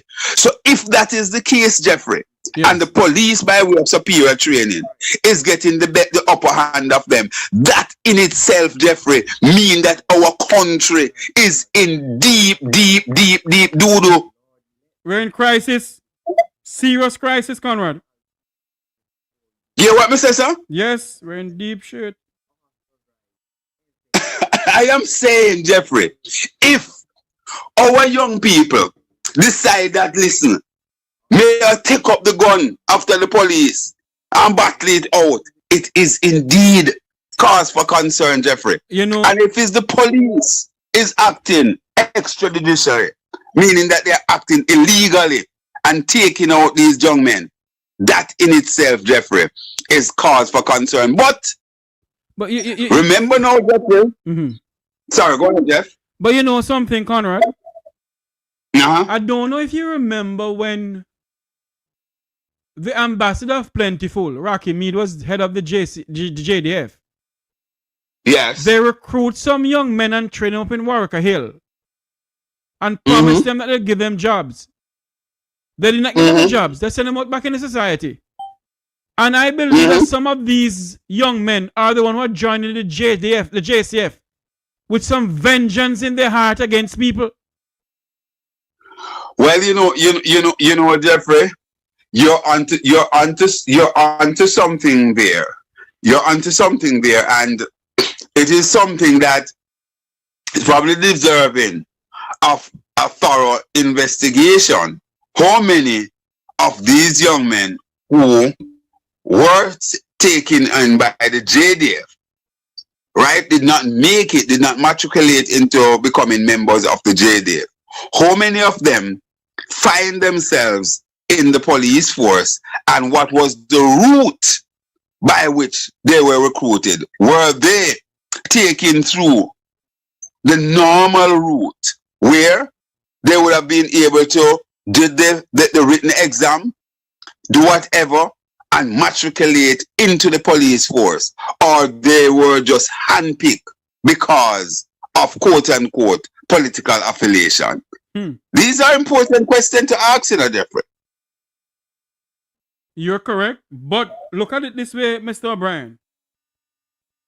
This country is facing a crisis that if we don't stand bravely against what is going on in this country, it may turn out into something else. The Jamaican people, hold on, remember I'm going to say, the Jamaican people have been through a lot. The state of Jamaica have unalived thousands of Jamaicans in the Tivoli Garden incursion, and nothing comes out of it. Not one single Jamaican who is in authority went to prison. A well-known Jamaican was assassinated by the state of this country. And not one person not one person go to prison for it. And now this is continuing, Mr. O'Brien. Something is fundamentally wrong with the mental psyche of those who are governing this country, sir. I agree with you, Jeffrey. The truth is that we have never seen it like this in Jamaica. And, you know, a recent survey just came out and it shows that the trust in democracy in Jamaica has been waning. Only 28% of the population believe that the democracy is serving us well. No, Jeffrey, that is indeed frightening. It is. Very, very frightening. I just want to dovetail something into that as we talk about survey. This outfit called Capri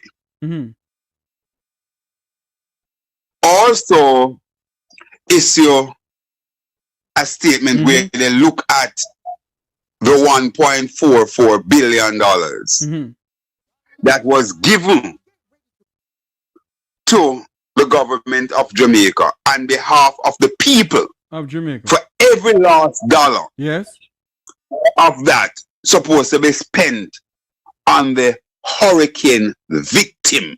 You hear me say? Exactly. Not I'm doing this and doing that, you know. It was donated to be spent on the hurricane victims. Right? And what we saw to date is only 1.8% spent. So that is to say 98.2% of that money is locked away. Capri is positing the view that based on how this money is handled and what happened, we could very well face difficulty in attracting sponsorship or donation going forward after another, if we should be struck by another disaster. But no, Jeffrey, when you hear that, that is indeed frightening. It is. And another thing to Conrad. The Prime Minister have the audacity and the temerity to go up to New York and ask Jamaicans up there again to assist with more money for Hurricane Melissa. And the people up there, because they want all of old dead dog. Who want vex, who want please. Because we want to attract ourselves that we take picture with the Prime Minister and this and that. We don't ask questions about what is going on in the country. The Prime Minister went to New York a couple days ago or a week ago to ask Jamaicans in New York to assist. They need more money. And nobody asked him about the money. Something is fundamental. Well, you know, Jeffrey, what happened? I find that, you know, people who I don't know the gathering that the Prime Minister was in, if it was something that attracts reporters and journalists and so on. But what I find, Jeffrey, is that people who find themselves in some forum within recent time with the Prime Minister, they are very, very coy, very tame, very wishy-washy, and not asking the relevant, important question to draw the Prime Minister to reality. Because I think the first question that anybody who encountered the Prime Minister should ask him is, Prime Minister, do you have a heart for the people who have made you into who you are today? I tell you something, Conrad. What a lot of Jamaicans don't understand, you see? When the Prime Minister have town hall meetings, they have people from the Jamaican consulate, whether in Miami or New York. When they go for the ask, they say, what are you going to ask? Yeah, they vet the questions. They vet the questions. They do. They vet the questions. Because according to what I'm hearing, they don't want him to feel embarrassed on the international stage. And what nonsense? What nonsense is that? Right? What nonsense is that? I am seeing international journalists pushing the microphone or asking, showing any question at Donald Trump or any member of his cabinet. Granted, sometimes they answer in a particular way, like Donald, he is always trying to push back and to embarrass person, call your names and all sorts of things. But at least the questions are being asked, and the people of the respective country will be able to be the judge of those questions based on the answers that judge the situation based on the answers that is given by the leader. Jeffrey, we are joking in Jamaica. And I tell you something, I understand. I see where, you know, there has been a swift removal .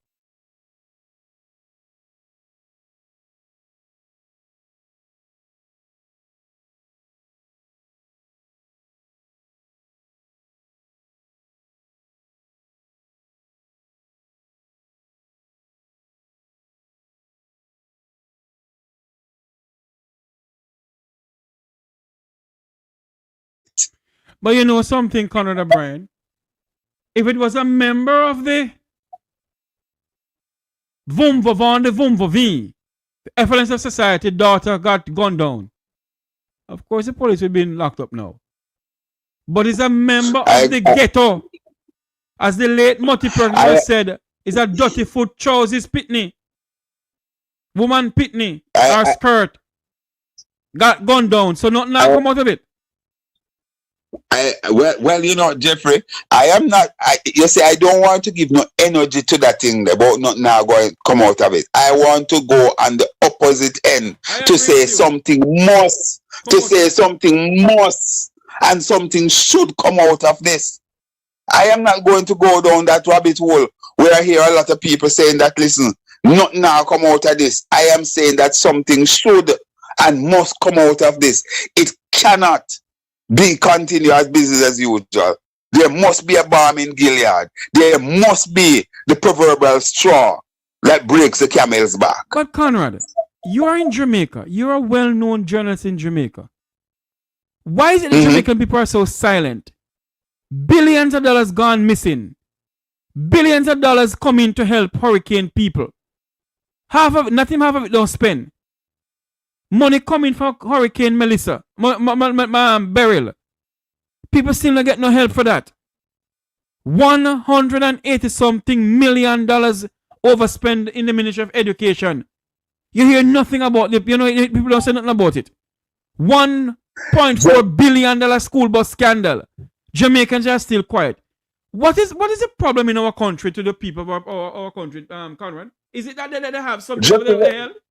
The face? Jeffrey, let me say something to you. And, you know, I speak truth to power, no matter who the guy is. I can't help myself. I really can't help myself. My late parents, Winifred and Adrian, would want no difference from me because that's how they grew me. Yes. Right? And I say this, Jeffrey, that what happened, the people of Jamaica, as one of my friends, Esther, would say, she described this as a kind of wheelbarrow kind of approach, meaning that you have to push them. You have to push the people. We are not in the main a set of people who really just get up and go out there and protest. It deserves some amount of organization, some amount of leadership. No. You have two major political parties in Jamaica, the People's National Party and the Jamaica Labour Party. One of the things that we find is that when the PNP is in power, you have more agitation. You have groups that are affiliated to the Jamaica Labour Party who are prepared to go out there and to mobilize. Remember, you know, that, for example, and I'm not putting anything against the group, but remember that even JFJ, that was a group that was formed on a particular individual veranda. Yes. And it was a group that was formed at the time to push back against the Partisan's administration and indeed the police and so on and so forth, right? We have seen a level of docility that have injected itself into the Jamaican psyche. And I dare say that, you know, and I have the greatest respect for Mark Gordon. I think that he's one of the finest legislature in the history of this country. And I think that it's the people of Jamaica have done themselves a disservice in not making him Prime Minister of Jamaica today after they had the opportunity on the 3rd of September 2025. However, that said, I believe that Mark, that 5-year period, first 5 year, was basically used to introduce Mark Jefferson Golden, Marky G as I dubbed him, to the Jamaican people. Now that he's a household name, I believe that he must start to do the hard politics. So and a part of that hard in other words, Mr. O'Brien, you think the People's National Party should organize a nationwide protest? What is going on in this country, sir? Well, let me put it this way. We saw where 28 civil society groups, for example, came out against clause of the Nara bill because it's too intrusive and will give the Prime Minister this inordinate power all to himself to do a slew of things, and against the background of all sort of clause put in there that give people immunity and all of those sort of things. And I think that it is indeed wrong and should not happen. Now I believe that the opposition should find a way to really and truly dovetail everything into one with these civil society group, mobilize the people for a peaceful protest and push back on the government, because it is clear, absolutely clear in my view, that nothing at all that is said, no matter how egregious it is to the Jamaican people, the government of the day will not listen from the opposition in the parliament. They will go about their merry way and they will use it and pass whatever they have to. The only time that they will get stopped in the tracks is if they're looking at a deeply entrenched bill that they have to get 2/3 from the upper and the lower house. That is the only time that they will pay the opposition any mind. Therefore, Jeffrey, you have to now bring in, as we say in sporting terms, the 12th man. In cricket, you have to bring in the 12th man on the pitch now. And that 12th man is the people of Jamaica to help you to send that crucial message to the government. And it doesn't have to be violent. It doesn't have to be no burning down on no street, no nothing. We have passed that, but we are seeing peaceful protests across the length and breadth of this world. In New York City, in London, in Paris, everywhere people are out there protesting in a peaceful way to get the government attention to do the right thing, Jeffrey. If this situation that we saw happen in Montego Bay happen in any city in New York, we would have seen the street blocked. The street would be out there with people lining it and having protests. And you know what would happen, Jeffrey? Us here in Jamaica would be saying that Jesus peace, they have to go out there and take the street, and they will be supportive of the people in New York to go out there and take the street. But here is it.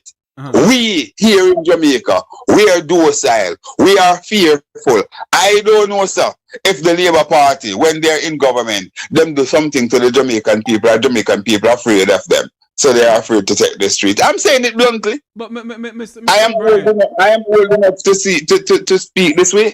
But Mr. O'Brien. Yes, sir. Do you believe that Jamaica is a well-thinking democracy, sir? Have a what?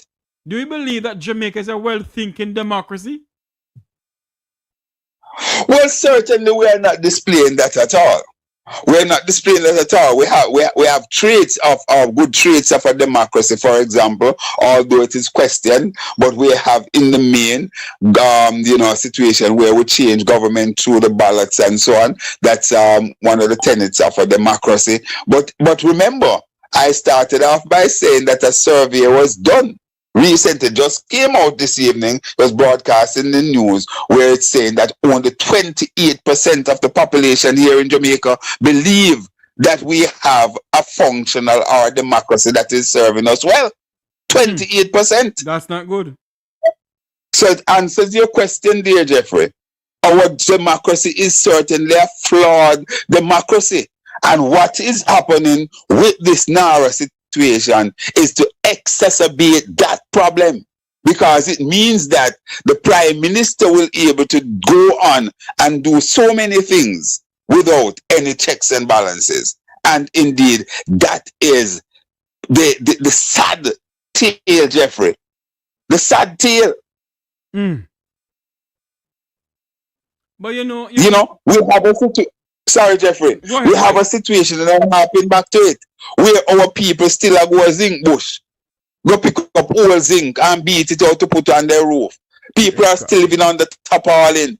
We're 98.2%, and they're not living out the 0.2. 98.2% of that $1.4 billion is locked away in ABPEM. And it's just that now we hear the result coming out. We hear that they're going to spend $500 million on houses. We have been saying this from day one, Jeffrey, that the government of Jamaica should be using our local tradesmen and out there doing the rebuilding process by way of housing for our people. We spoke to persons at the Master Builders Association. I've spoken to the president there. I've also spoken to engineer Dr. Burgess, right? Christopher Burgess. Yes. And he said to me that had the government being serious, they would have been able to construct at least 10,000 houses within a 6 to 8 or 12-week period. He said we have the facility here in Jamaica to do them, whether by way of prefab, whatever. You know what that would have done, Jeffrey?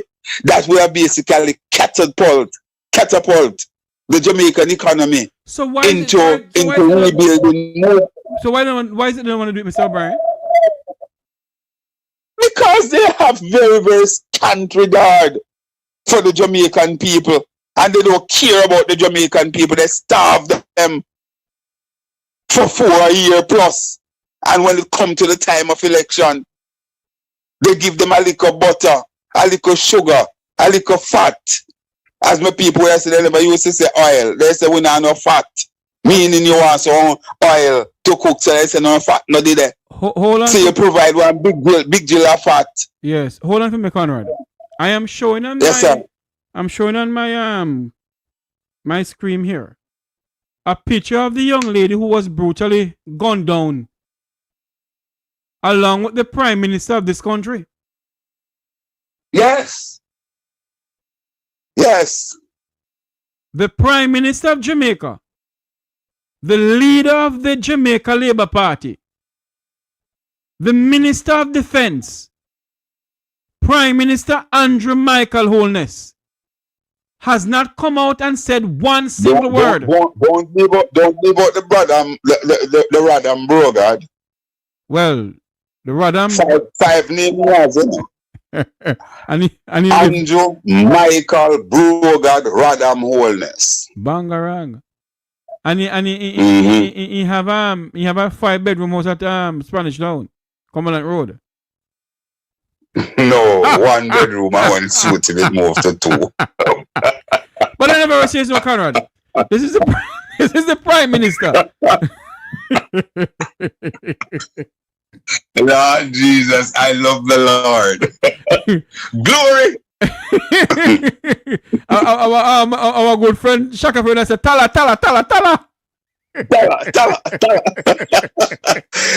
Heal the man Shaka fame there. But I never going hard, Jeffrey. I tell you, look here. Shaka God. I know, but look at this picture here. It's the Prime Minister and the young lady they call Buju. Yes. It seems like either person was giving her his number or she was showing him something. Yes. And now she's dead. By his security No. forces. Yeah, man. Just because. And she died because the police has, as they're saying, have taken out a young member of her family and they're questioning it. And she dare to mobilize to protest against that questionable shooting by the police. You know, I'm going to play a song, Mr. O'Brien, that one morning I was led to sing this song. I can't sing, but I want to listen to this here. Oh, what a woe situation, what a woe. Oh, what a woe situation, what a woe. Weeping and wailing, lightning and thunder, what a woe. I say, what a woe, city nation, what a woe. What a woe, situation, what a woe. Weeping and wailing, lightning and thunder, what a woe. I say, what a woe, city nation, what a woe. Weeping and wailing, lightning and thunder, Jamaica, what a woe. You know, there's gonna be something in this country. I called on Andrew Holness already, you know. And I told him, I said, stop, let the poor people I water reach you. The Bible said somewhere, in the Bible it says, the sins of the mother and father shall follow to the third and fourth generation. Yes. Wake up. Jamaicans, wake up. And Jeffrey, so many things dovetailing into one. We saw on television, I think it was last night or the night before, where people in the Innswood area there in St. Catherine, they're crying foul because they have been on land for some time now. I don't know the situation there, but this is something that I don't know, you know, if the person who is in charge of that portfolio responsibility within the People's National Party, the opposition, I don't know if they have gone on to talk to anybody there or the people reach out to them, but there's a concern there with those people who... It is a PNP constituency? No, it's not. It's not. But what I'm saying, just because of the fact that, you know, the people are calling out, I think it is either that area is either Wheatley or Warmy, because Wheatley and Warmy, I think the borders there. Yes, that's more along that road. But Warmy is not well. Innswood. Warmy is not well. Warmy is not well. You see Warmy in the parliament, Warmy could hardly talk. Yeah, I gather he is not so hot, but you're saying that he seems to be getting worse? It looked that way to me. He has been very quiet from the other day, I noticed, you know, ever since he have been elevated as a commissioner. He has become very quiet. And Conrad. so as you talk about he become a commissioner of the EAJ or whatever they want to call it. EAC, Electoral yes. Advisor. Does EAC. he get 2 salary? No, he doesn't. As a matter of fact, it's a similar situation like Dr. Dayton Campbell, General Secretary of the People's National Party. So as member of parliament, if you're as a commission, as one of the commission, you have the option of basically staying on the commission, and you will receive the higher of the 2 salary. I gather that the commissioner's salary is like $25 million a year versus the member of parliament, versus the member of parliament that is about 16 or 16 or $18 million per year. think it's $16 million per year. So you're talking about almost $10 million more. So persons who are on that basically opted to take that salary. So it would be the same thing, data and take that salary. And there's also another provision there. Once you serve on that commission for a maximum for 7 years, you earn a pension there whenever you become pensionable. So hold on, let me ask a question. Your friend, the president of the Senate, when he was there, he was getting 2 salaries or 1? No man, same one. You're not allowed to be paid from the consolidated fund twice. Oh. In the case of that, so basically the minister, Tom, you're talking about Tom, who is still the president of the Senate. Yes. So he would collect the as senator, you don't really get paid. You get a stipend. A stipend for each sitting, but the stipend is not so bad enough. I think it's something like about $54,000 per sitting, or 54 or 64 per sitting. Of course, when Nigel was there with the increase that he gave Parliament here, and he had basically proposed that the senators thing step up to about 120,000 or so per sitting. About either 108 or 120,000 per sitting, but of course, Peter Bunting, who was the leader of government business in the Senate, he led that charge against the senators not accepting that what was described as a vulgar increase, because it was so high when you compare it with the average civil servant workers and so on, civil service workers. So it still remained at the $54,000 per sitting. And I think maybe there are some additional benefits that are there too. Okay. But that's what we wouldn't be able to get. So he would have. So in lieu of that, I don't know if Tom would have gotten those allowances, or he would have just gotten that straight salary from the EAC, Electoral Advisory Commission of Jamaica. Okay, Conrad, there is some videos I want you to listen to. I see a statement from Member of Parliament for West Portland. No, not West Portland, East Portland. Isaac Buchanan. Yes. Let me see if I can get this video up here. I want to play Zalika Jess on first. Let me see if we can get we're going to play Queen Jess on first. Yes. Go ahead, man. That's a darling of the best. But Lord have mercy, dear God, in the area. Hold on there. No man, everybody know my connection with Zalika Jess, and they can't stop me. They could have ball blood. Zalika sit beside me in studio. For those of you who don't know, Zalika sit beside me in studio at the University of the West Indies, do a feature first called Talking Land, and then Legally Speaking. Yes. For almost 4 years, every day. Wow. Right? So Zalika and we have a good thing going. All right?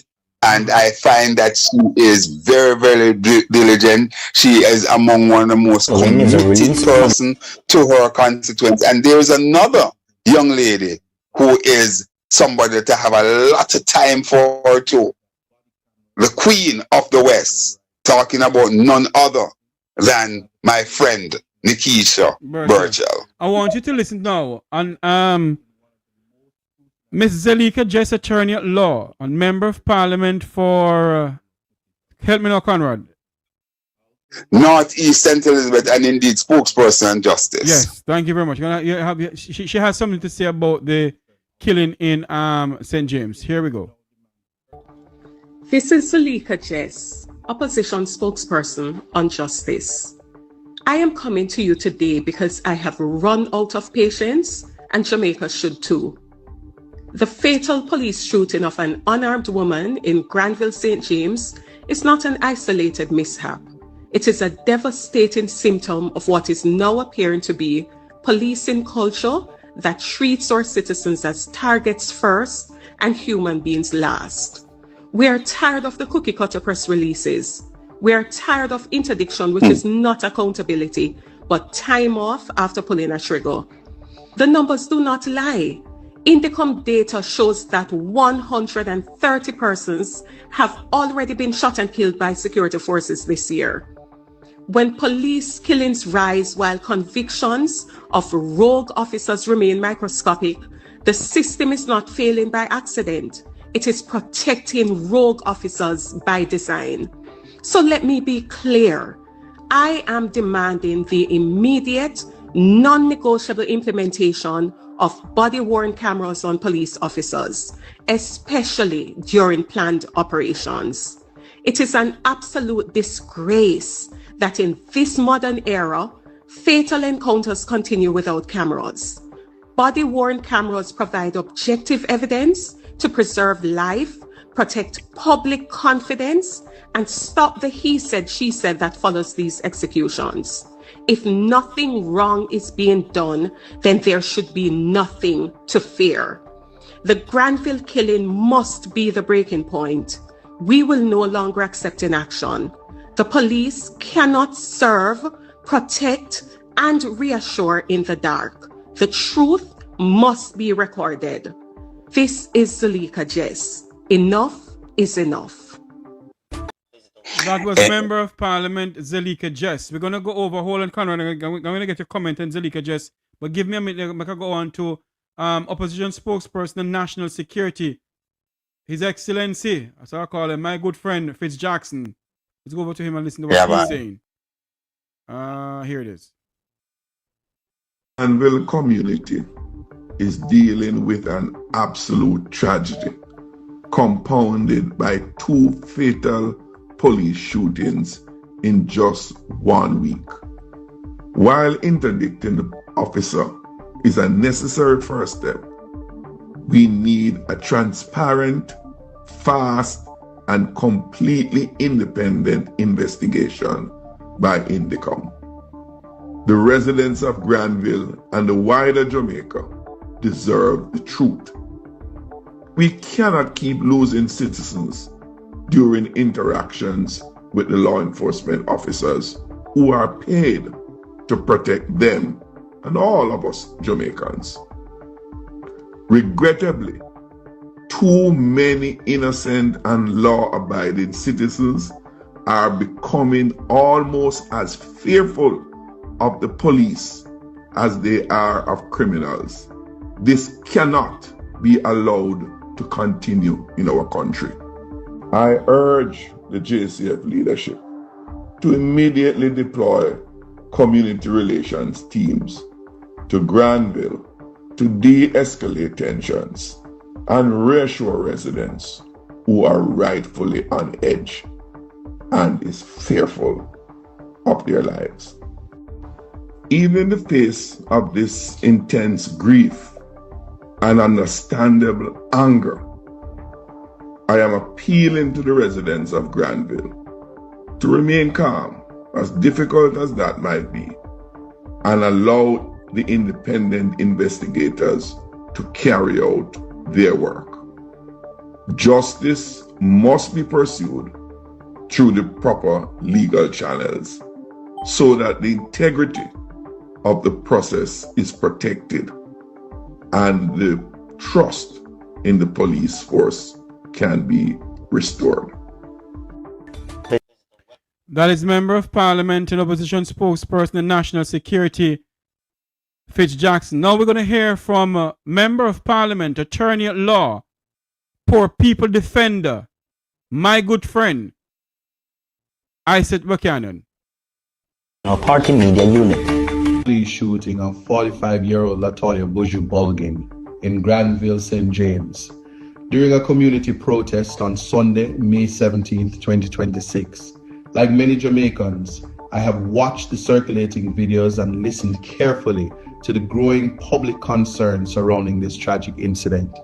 At the center of this matter is a simple but fundamental principle. The right to life is sacred.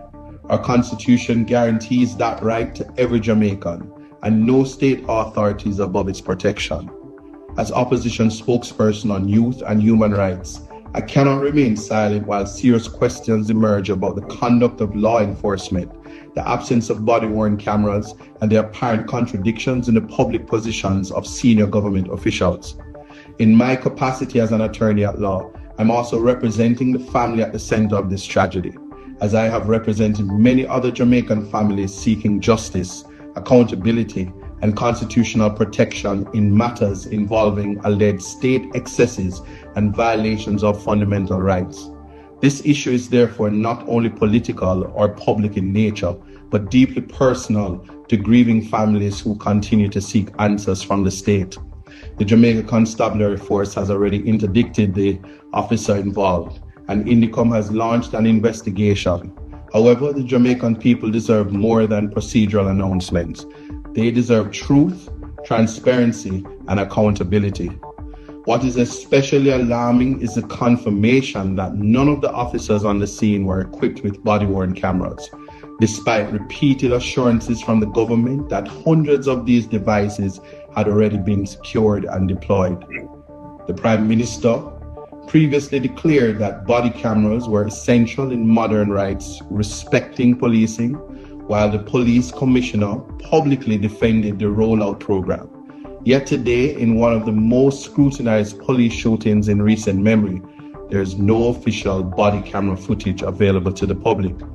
I also note the recent public comments from the Honorable Dr. Horace Chang, questioning the practicality of body-worn cameras in certain operations.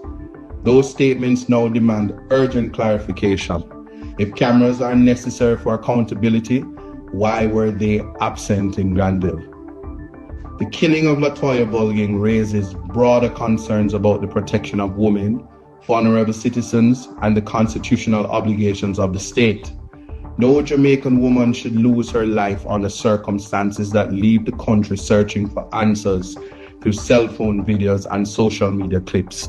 I therefore call on the Honorable Dr. Horace Chang to immediately address the nation and provide a full account of the government's position and actions regarding this matter.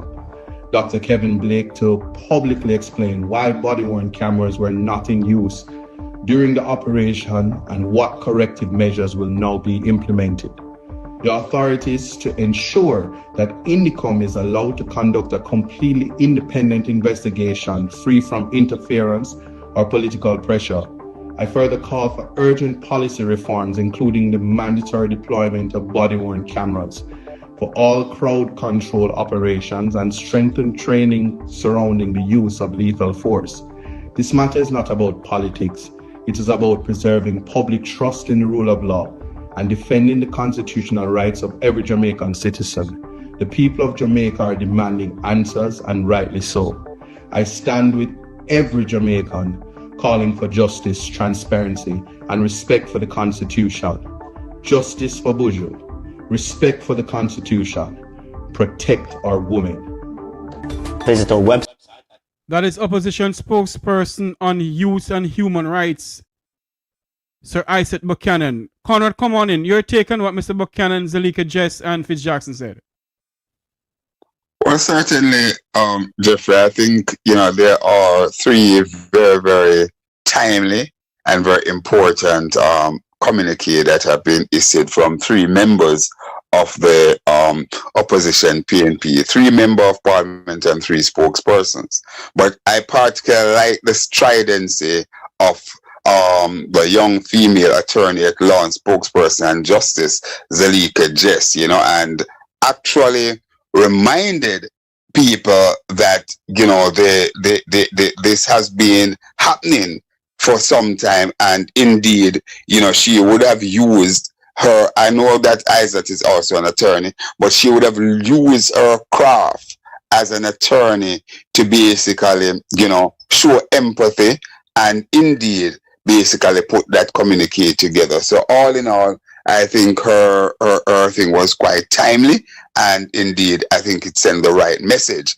Also, I believe that Fitzjackson, as usual, being his usual articulate self, and indeed really coming across showing a lot of empathy and show that they know the lay of the land. And of course, Isaac, you know, what can I say about him? Certainly delivered with aplomb. So all in all, I think there were 3 great statements emanating from the People's National Party. And I think, you know, that's what you need. You need to see this kind of coming together, locking of horns of the People's National Party as showing that kind of cohesiveness as an opposition. Don't mind the fact that people will say, listen, there are the statements that are coming in left, right, and center. That's what you need. You need a coalition of voices coming together to send across as tough and as serious a message as it is. It is quite unfortunate, Jeffrey,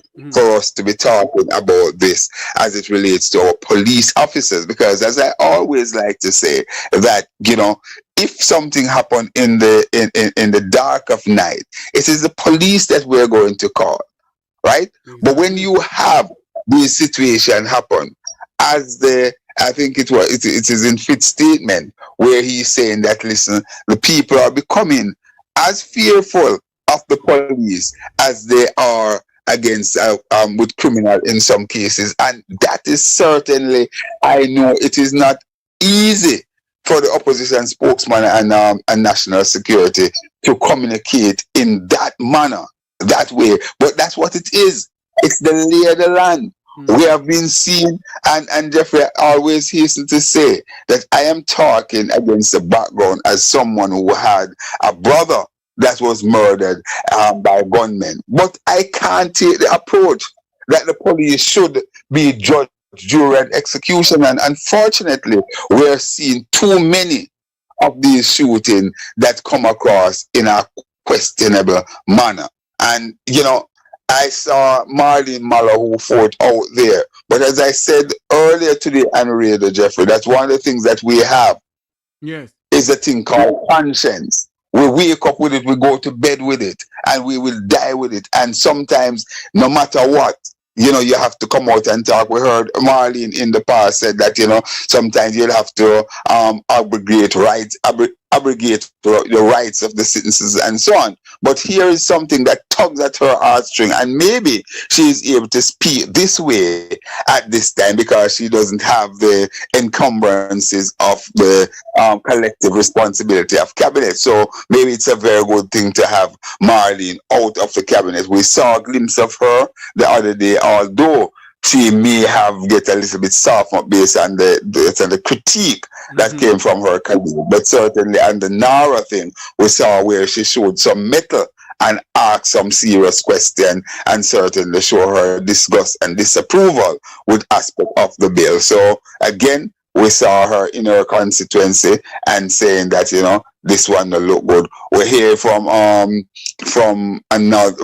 people within the media saying that, boy, this looks like murder and so on and so forth. So all in all, I think a number of people are on this one, and that is why I am not taking the approach that many.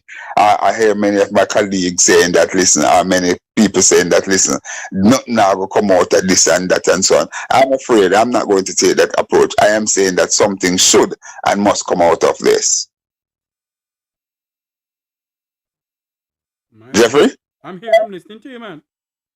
Yeah, man. So that's my 2 cents, Jeffrey. I invite your listeners to join me tomorrow morning at 9 o'clock on Sleek Radio 93 FM, and indeed on my YouTube platform, Conrad Obi, the Fireman. You know, I will be there, and of course, my guest tomorrow at 11:10 will be attorney at law and spokesperson and justice, MP for Northeast St. Elizabeth, Zalika Jess. For those here in the United States, that will be 12:10. 11:10 will be 12:10 in the United States. So you can join Mr. O'Brien at that time. I want to say thanks to Conrad. Sorry, Jeffrey. Remember now that I start at 9 o'clock, so they can join for the program. My opening commentary is basically something to die for. So I invite you to listen out for my opening commentary tomorrow, where I will bring you another in the series of Conrad's Take, something that you will find very, very interesting. So join me at that time, 9 o'clock tomorrow, and Sleek Radio 93 FM, and indeed on the Conrad Obi, the Fireman YouTube channel. We also stream live via www.sleekradio.com. Thank you very much, Conrad O'Brien from Sleek Radio. I would say New Stock from Sleek Radio. Yes. For coming on to the formally, yes, for coming on to the program and give his input on what is going on in the land of wood and water. Join us tomorrow for an exciting episode of the Make We Talk program. I want to say thanks to my good friend in the background, one of the producers of this program, my good friend Mario, all the way in Vegas, Nevada, for being in the background, doing what he has to do to help this program move on and to give it a new look. Conrad, thanks for coming on, my friend, and I will surely listen to you tomorrow. All the best, Jeffrey. Always a pleasure, man. Keep up the good work. Bye-bye. Thank you, man. Bye-bye, my friend. You know, as we come off air, I want to play a video here with, I forgot to let Conrad get his input on what the Jamaican for Justice. Conrad is still there with us? Yes, I'm still here. All right, listen to what Michael Jackson had to say from Jamaican for Justice with this.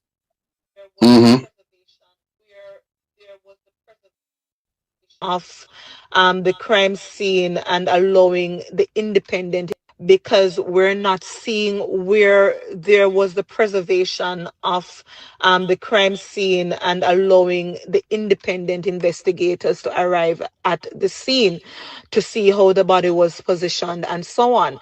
And I bring it a step further. When you look at the footage and you see the woman's body just being hauled in the street and then thrown in the back of the service vehicle, then it raises questions about the dignity of person and how we treat even those who the officers may in their judgment deemed to be dead. But that's not how we treat the bodies of people. And again, dignity of person, even in death, ought to be respected as a human rights principle. Miss Michael Jackson, Executive Director of Jamaicans for Justice. Conrad, your take on that before we run. Indeed, Jeffrey. Again, Michael deliver with a plum, because that's another Jeffrey? Yes, I'm hearing you. Go ahead.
I want to say thanks. Sorry, I want to say thanks to Conrad O'Brien. I do apologize. It was the mic there. Sorry.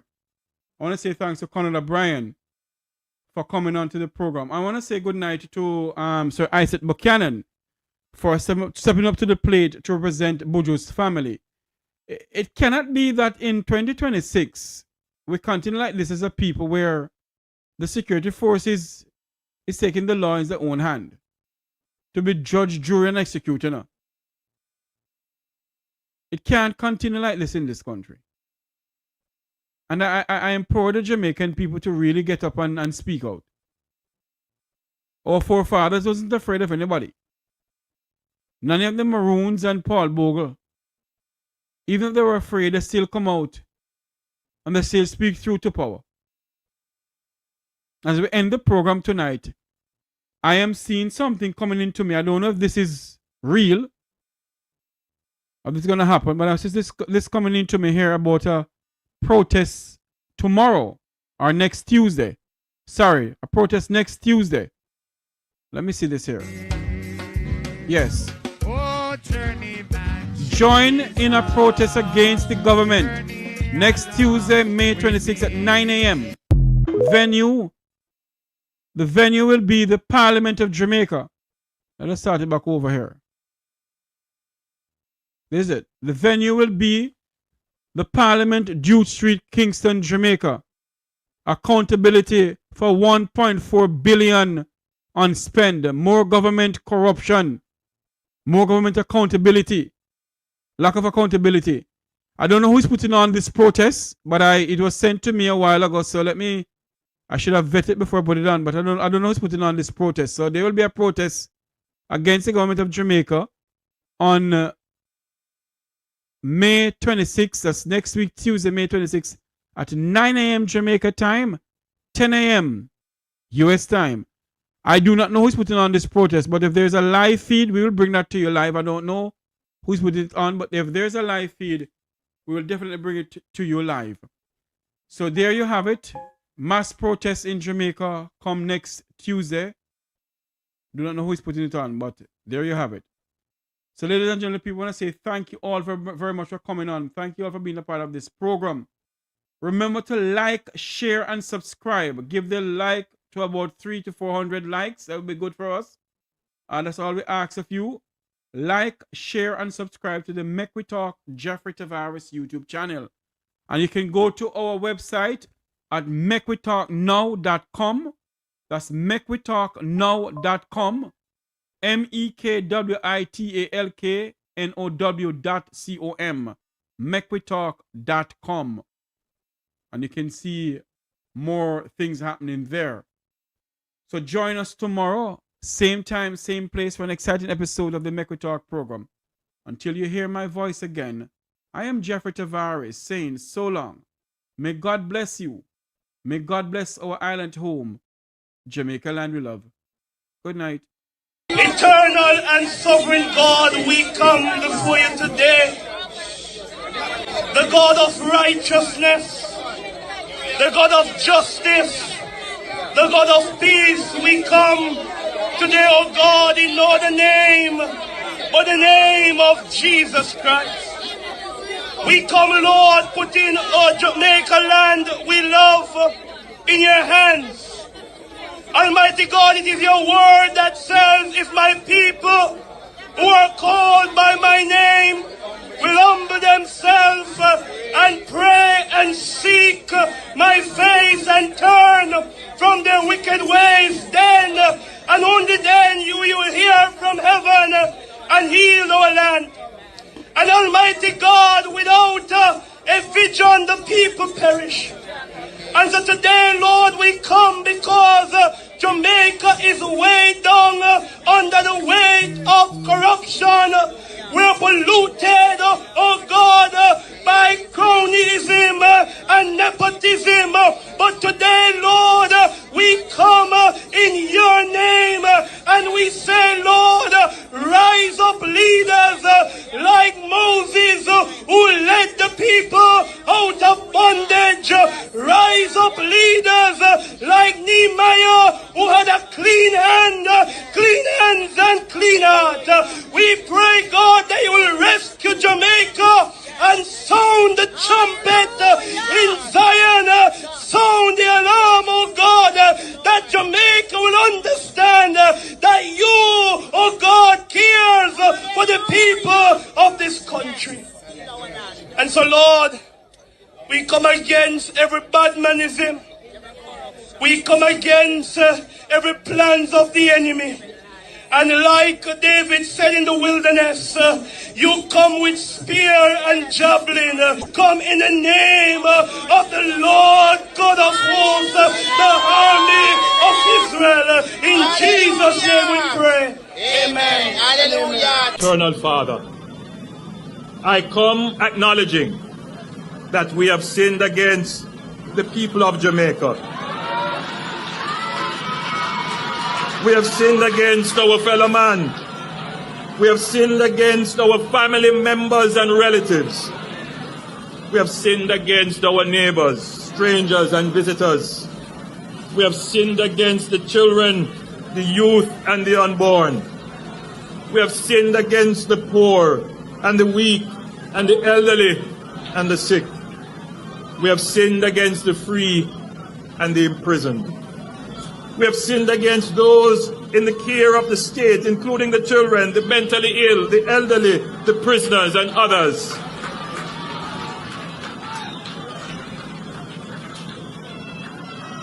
We repent, O God, of all our sins committed against these and all persons, local and international, in the name of Jesus Christ of Nazareth.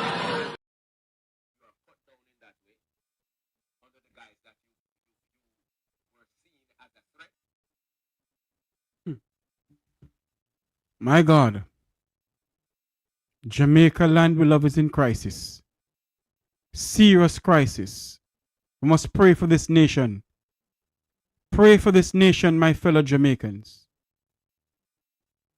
As we go off air, remember to like, share, and subscribe to the Make We Talk YouTube channel. But as we go off air as Jamaicans living in the diaspora and around the world, remember our nation, Jamaica. Remember our national anthem and our national pledge. Remember our people and those who continue to govern this nation. Our nation is in serious crisis. Good night, everyone. As children, we learn the true meaning of being a hero. Being a hero requires great sacrifice for others, not just ourselves. We learned about the heroes of Jamaica's past and how much of themselves and their lives they had to give in building a nation we should be proud to call home. They believed in a Jamaica that was more than just a country, more than just an island, more than land surrounded by water. They believed in a dream of a free nation of people, a nation built on the foundation of their sacrifices, a nation of many people working as one, a nation that would continue to produce legends and nation builders that serve towards that vision. As children, we were also taught the national pledge, a solemn promise, an undertaking. I would like to believe Sir Hugh Sherlock, while writing this pledge, understood the vision and dreams of our heroes. It's clear being a hero is too much to ever ask any one citizen. Luckily, the pledge does not require heroics of any of us. It merely asks that we honor our heroes by striving to advance our nation and ultimately inspire the world, like they and many Jamaicans have done. It's important we remember those words. These words.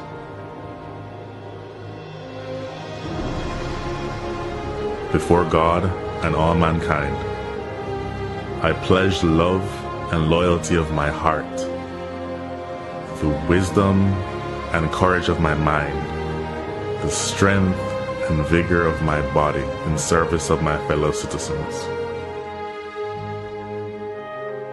I promise to stand up for justice, brotherhood, and peace, to work diligently and creatively, to think generously and honestly, so that Jamaica may, under God, increase in beauty, fellowship, and prosperity, and play her part in advancing the welfare of the whole human race.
If you are like me, a Jamaican born and raised on this land, maybe you will remember saying those words, singing that song in a classroom or some general assembly. If so, like me, you made a pledge. Somehow it seems like many of us have forgotten that. The crime and violence, the indiscipline and short-sightedness, the corruption, the lack of respect for beautiful lands we are blessed with, and the waters that surround and nurtures us. We have to do better. Let us honor our heroes so that they would not have sacrificed so much in vain. I hope this video can make a difference to even one soul. If so, it would all be worth it. If you feel the way I do, share it. May my voice become yours.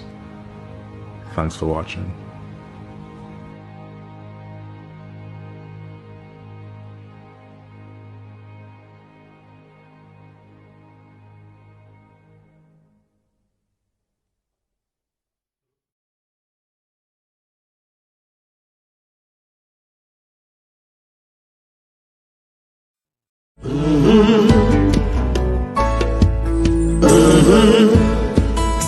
When the game gets rough and this life just seems so tough, make we talk, my people, make we talk. When this town becomes an ugly place, don't let it erase the smile from your face. Make we talk, people, make we talk. Conversation is the key, a guiding light for you and me. Spark a talk and you will see. Conflict solver A to Z. World leaders master the art of self-defense just by talk. So people, make we talk. Hey, we're living in a world that on ourselves we must depend. Make we talk.